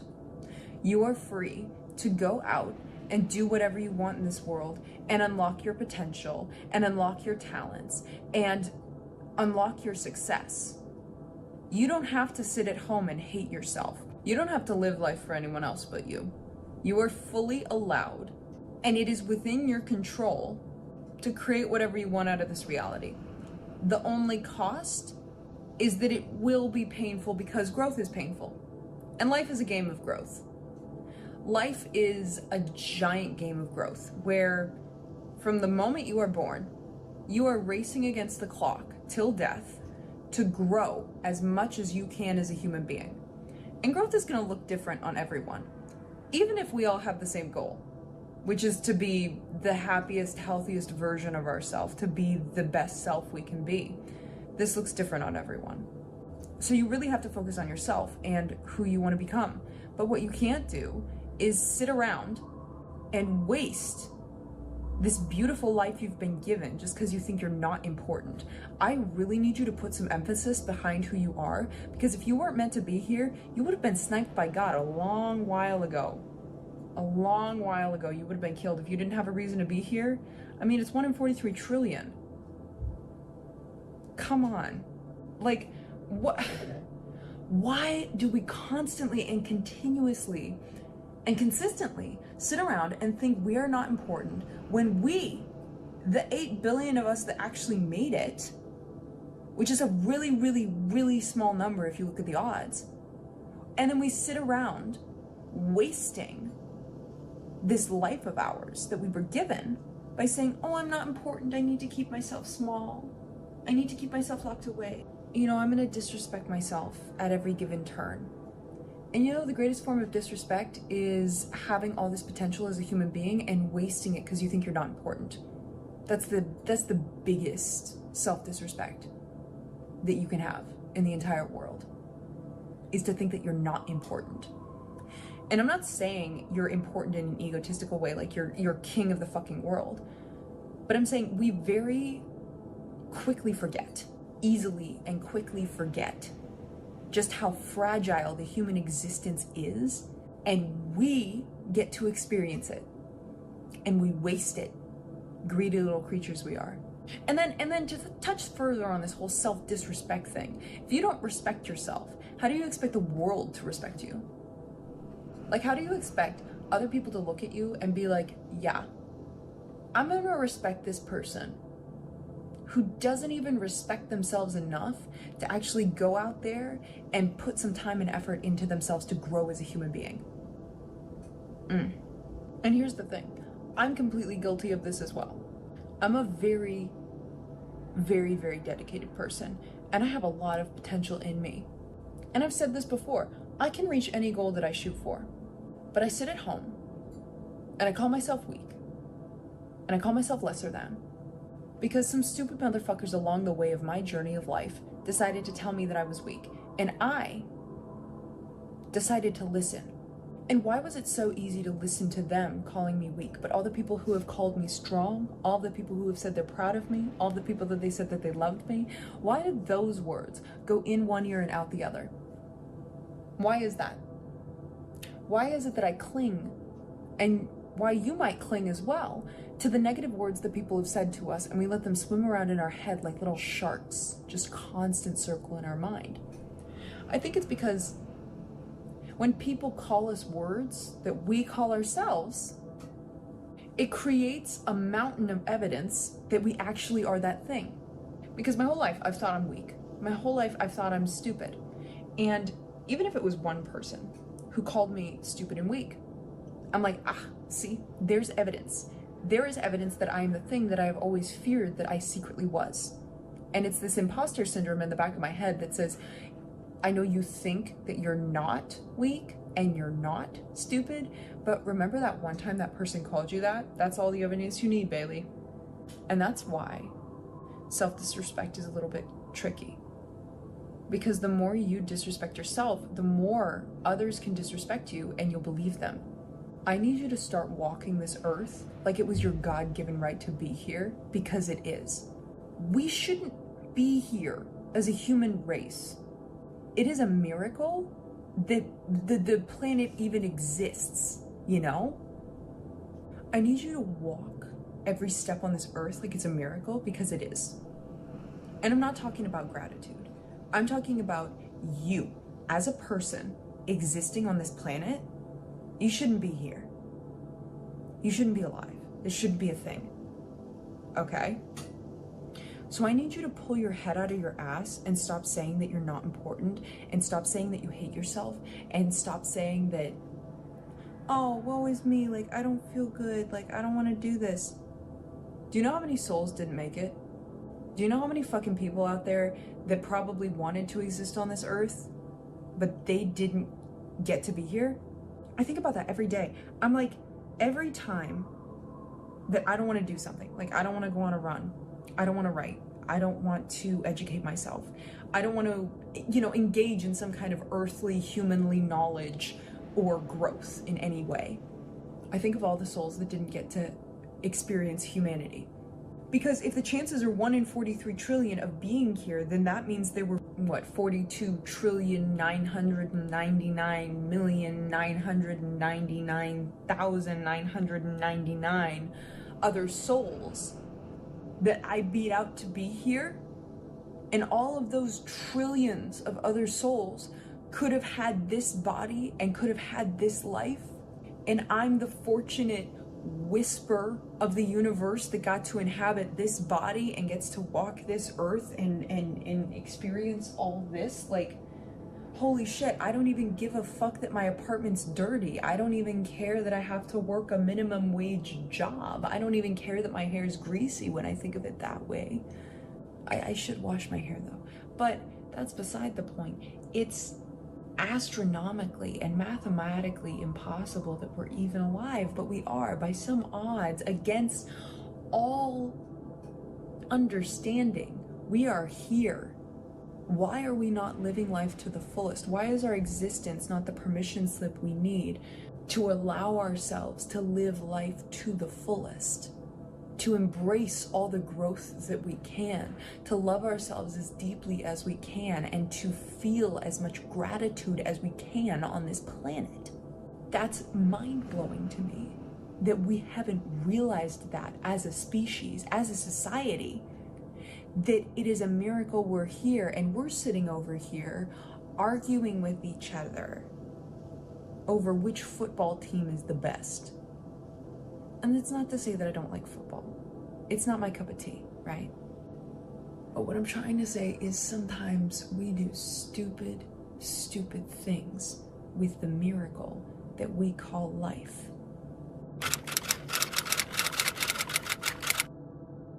Hi, hello. So recently I started doing all of those generically healthy things that we're all supposed to do as human beings, such as like drinking enough water and eating at appropriate intervals and getting enough sleep. And let me just tell you, I feel fantastic. I feel fantastic. So I just got back from my morning walk, which is something I've been doing recently. Let me get my jacket off real fast. Because you're supposed to get sunlight in your eyes within 30 minutes of waking up, whether this be just looking out your window or going outside for a little morning walk. It can be as simple as a 15-minute walk, but you're supposed to get sunlight in your eyes to really wake up your brain, especially in the morning. Very, very important. So I've started doing that, and I just feel so much more awake in the morning. My circadian rhythm is normalized. Like, I will just pass out at nighttime. I don't need to be taking melatonin or anything. morning. I've been taking my multivitamins. I just ordered a whole bunch of supplements, and I've been cutting back on caffeine and artificial sweeteners. Just doing all of these generically healthy habits that we all know as human beings are good for us, right? I think that we perpetuate our own suffering with our choices. And I want to dive into this in a moment, because here's the thing. I tell myself that I'm miserable. I tell myself that, you know, oh my God, I think I'm getting depressed again. I think I'm getting sad. I think I'm doing this. And then I look up from my phone after scrolling on TikTok for what has to have been hours at that point. I look up from my phone. I look around. My apartment is super messy. I have not showered. I am a wreck. I haven't left my apartment that entire day. I've only eaten one meal the entire day. I haven't exercised. I didn't sleep enough last night. And I haven't drank an ounce of water, only coffee and Diet Coke. You perpetuate your own suffering with your choices. Like all of those little habits that people say, this is good for you. This will make you feel better. I was like, there is no way that a little ice bath is going to make me feel better. What the fuck are you talking about? But sometimes you think, oh yeah, if I skip a day of exercise, I'm gonna be fine. Oh, if I don't drink enough water today, I'm gonna be fine. But those little things start adding up, and by the end of the day, you really do feel like shit if you don't do all of those little healthy habits that you know are good for you. And so I started doing all of them, and I feel better. Surprise, surprise, right? And it made me realize we perpetuate our own suffering with our choices. While we can't control our life and we can't control our thoughts, we can control our habits, and we can control how we respond to things, and we can control what we tell our brain. And I'm gonna explain all of this. So number one, whenever people want to change their habits, they want to become a better person, there's a lot of black and white thinking that occurs where you think, I have to wake up at 5 a.m. and I have to run, 10 miles every day, and I have to eat super, super clean, like very strict diet, and all this very, very strict, insane stuff.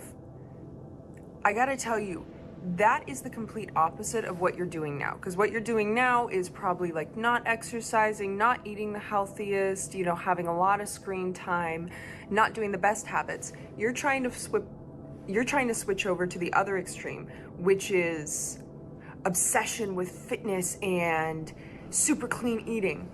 Neither of these really make you happy.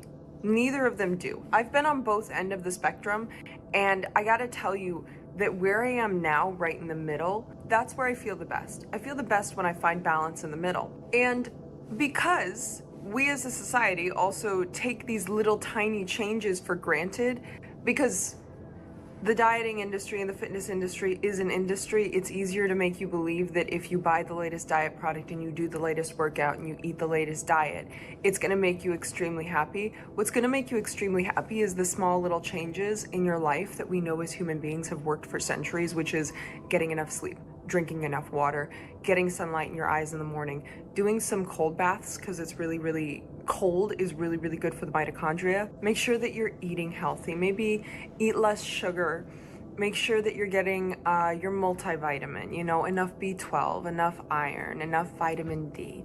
These things, like small little simple habits, they're not sexy.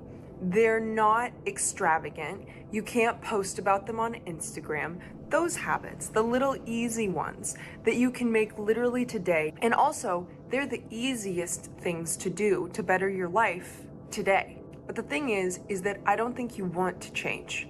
I don't think you want to actually become a better person. I don't think you want to do better for yourself, because deep down there's a little voice inside of you that tells you that you're not deserving of being happy, of being healthy, of living the life that you want.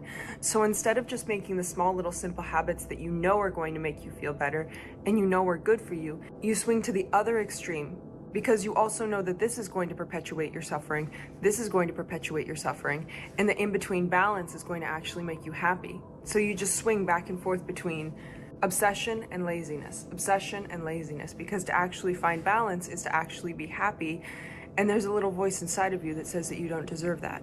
That was a little harsh, I'm sorry. What I'm trying to say, let me get back to the point here, is that you sit in your room and you tell yourself that you're miserable, and you don't do any of these healthy habits, and you wonder why your life sucks. You wonder why you're miserable. But do you see how you're perpetuating the own cycle of your own misery with your actions? And believe it or not, there's always a solution to your problems.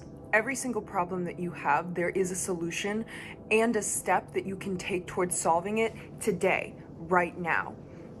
You just don't want to do it because, believe it or not, suffering is comforting and self-hatred is comforting, because to grow as an individual is probably one of the most painful things you will ever do. Because to let go of your self-hatred and to let go of your self-disrespect and self-destruction is to let go of a coping mechanism that has kept you safe your whole life. Because self-hatred, to tell yourself, I'm a bad person, it's me, I'm the bad person, I don't deserve happiness, I don't deserve this, is to put blame for things people have told you your entire life on you. Like someone told you that you were a bad person and now you continue to believe that your whole life. Because that's easier than turning around and saying, you know what, I am a good person, I do love myself, and you hurt me, I'm deserving of a good life, I'm going to love myself with all of the force that you should have loved me with. And I'm going to choose to pick myself up because I believe in myself. And I'm gonna forgive you for where you were in life and for the way you treated me. And I'm gonna put this pain down, I'm gonna put this anger down, and I'm gonna turn around and I'm gonna change my life and I'm gonna do things that are the best for me, despite you not wanting me to have the life that I deserve. It's your fault for making me feel this way, but I'm gonna forgive you and I'm gonna forget you and I'm gonna move forward with my life. That whole internal conversation is so much more painful than just hating yourself. Hating yourself is keeping yourself within your comfort zone, because to heal is actually stepping outside of your comfort zone. That conversation is painful to have with yourself. Therapy is a painful thing to go through. Self-growth is a painful thing to go through. And we perpetuate the cycle of our own misery. We keep ourselves in a messy home. We don't eat healthy. We don't drink enough water, because it is a form of self-hatred and self-disrespect. And it's easier to stay there than it is to heal. And also, why? Why do you think that you're not powerful enough to change your reality? You learned to walk, you learned to speak, you learned how to communicate and how to navigate the world. You were once a child that knew nothing, yet you absorbed, adapted, and evolved. So why, as an adult, do you suddenly believe that you're incapable of change? You're incapable of learning new skills. You're incapable of becoming a new person. Your inner child knew that you could do it, so why don't you as an adult do it? And also, if you don't think that you can go out and make those simple changes today, like taking your multivitamin, going for a walk, drinking a cup of water today, if that feels outside of what you think you can do for yourself, here's something that you can't avoid. Here's something that you can do right now inside your own brain. Just think, I love myself. Just say it in your head. If you have to say it out loud to believe it, do it. Just say, I love myself. Say it out loud. Speak it to a wall. And if you're around people and you don't want to say it out loud, just think it in your head. I love myself. Because here's something I learned on Instagram the other day. In physics, energy that is vibrating at a certain frequency for 17 seconds will begin to attract like energy towards it, right? Let's apply this with neuroscience. This is the law of attraction that I'm referring to, but I want to put a scientific spin on it so that multiple people can have multiple perspectives. Because it takes the brain repeating something twice to start believing it as fact. So if you say an affirmation twice, such as, I love myself, I'm worthy, your brain already starts to believe those words. And once you have those thoughts in your brain is already starting to form like moderate neural pathways. Your brain is already starting to believe that as fact. And the more that it believes it, the stronger the neural pathway will be. And the stronger that neural pathway is, such as I love myself and I'm worthy, the brain will start to create other thoughts around that centralized idea. So really what we value and what we think becomes what bounces around in our head 24/7. And cognitive behavioral therapy teaches us that whatever our thoughts are become what we feel in our body, because what's in our head becomes what's translated to our nervous system, and that becomes how we feel. And what we feel, whether logically or emotionally, becomes how we act. Our thoughts become our feelings, become our actions. And no, we're not always in charge of the thoughts in our brain. There is such thing as mental illness and intrusive thoughts that cause our brain to function in different ways. And obviously, if you've been telling yourself that you hate yourself for 20 plus years, it's going to be difficult to break down that neural pathway and that thought process that says, I hate myself, you know? But all it takes is 17 seconds for like energy to attract like energy. So if you say, I love myself 17 times, your brain will already start to believe it. After 2 times, say it 17 times, and it'll start forming more thoughts around that centralized idea. The more you can hold it in your head, the stronger it's going to amplify it, the stronger it's going to attract more momentum towards that idea. A small thought will spiral into transformation. And another reason why you might be feeling so much resistance towards change and why you only swing from being, locked in your room on a screen, sideways in bed, scrolling through TikTok, or I'm gonna be the healthiest person in the world, I only eat salads and I run every day, and I set unrealistic goals for myself that I can't maintain. Basically, New Year's resolution to bed rot. You formed this idea in your head that says, I hate myself. So every single one of your feelings and every single one of your actions is going to centralize around that idea, because that's what your brain believes is truth. So look at every single one of your actions and understand that they're most likely rooted in self-hatred, and that to take steps that are healthy for you and take steps that are good for you are going to feel weird, because they go against everything that you've told your brain. To do things that are actually rooted in self-love are going to feel like betrayal to you. They're gonna feel like, why the hell am I doing this? Like, what the fuck? Like going for a morning walk, taking, a cold shower, washing your sheets.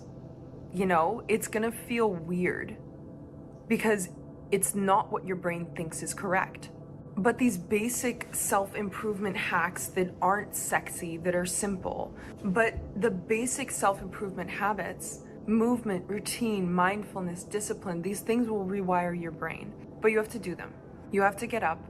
You have to save yourself. No one's gonna come and save you. No one's gonna do the work for you. If you claim you're miserable, if you insist that your life is unfair, yet you refuse to take action, then you are choosing your own suffering. And here's the thing, you have no excuse from just saying, I love myself 17 times. There's nothing stopping you. And science and spirituality both state that if you say it 17 times, it will have a positive effect on your brain and your life, and it will start shifting how you feel, and it will start shifting your actions. So start every day saying, I love myself 17 times. What do you have to lose? What do you have to lose? What, you think you're gonna look stupid? No one's watching you. You can just say it in your head. You can literally just roll over, and even if you're just scrolling on Instagram, you can say, I love myself, I love myself, I love myself. Because you deserve the comfort of discipline over the comfort of misery. And I know I'm probably getting the science wrong on this, but what do you have to lose from saying, I love myself 17 times?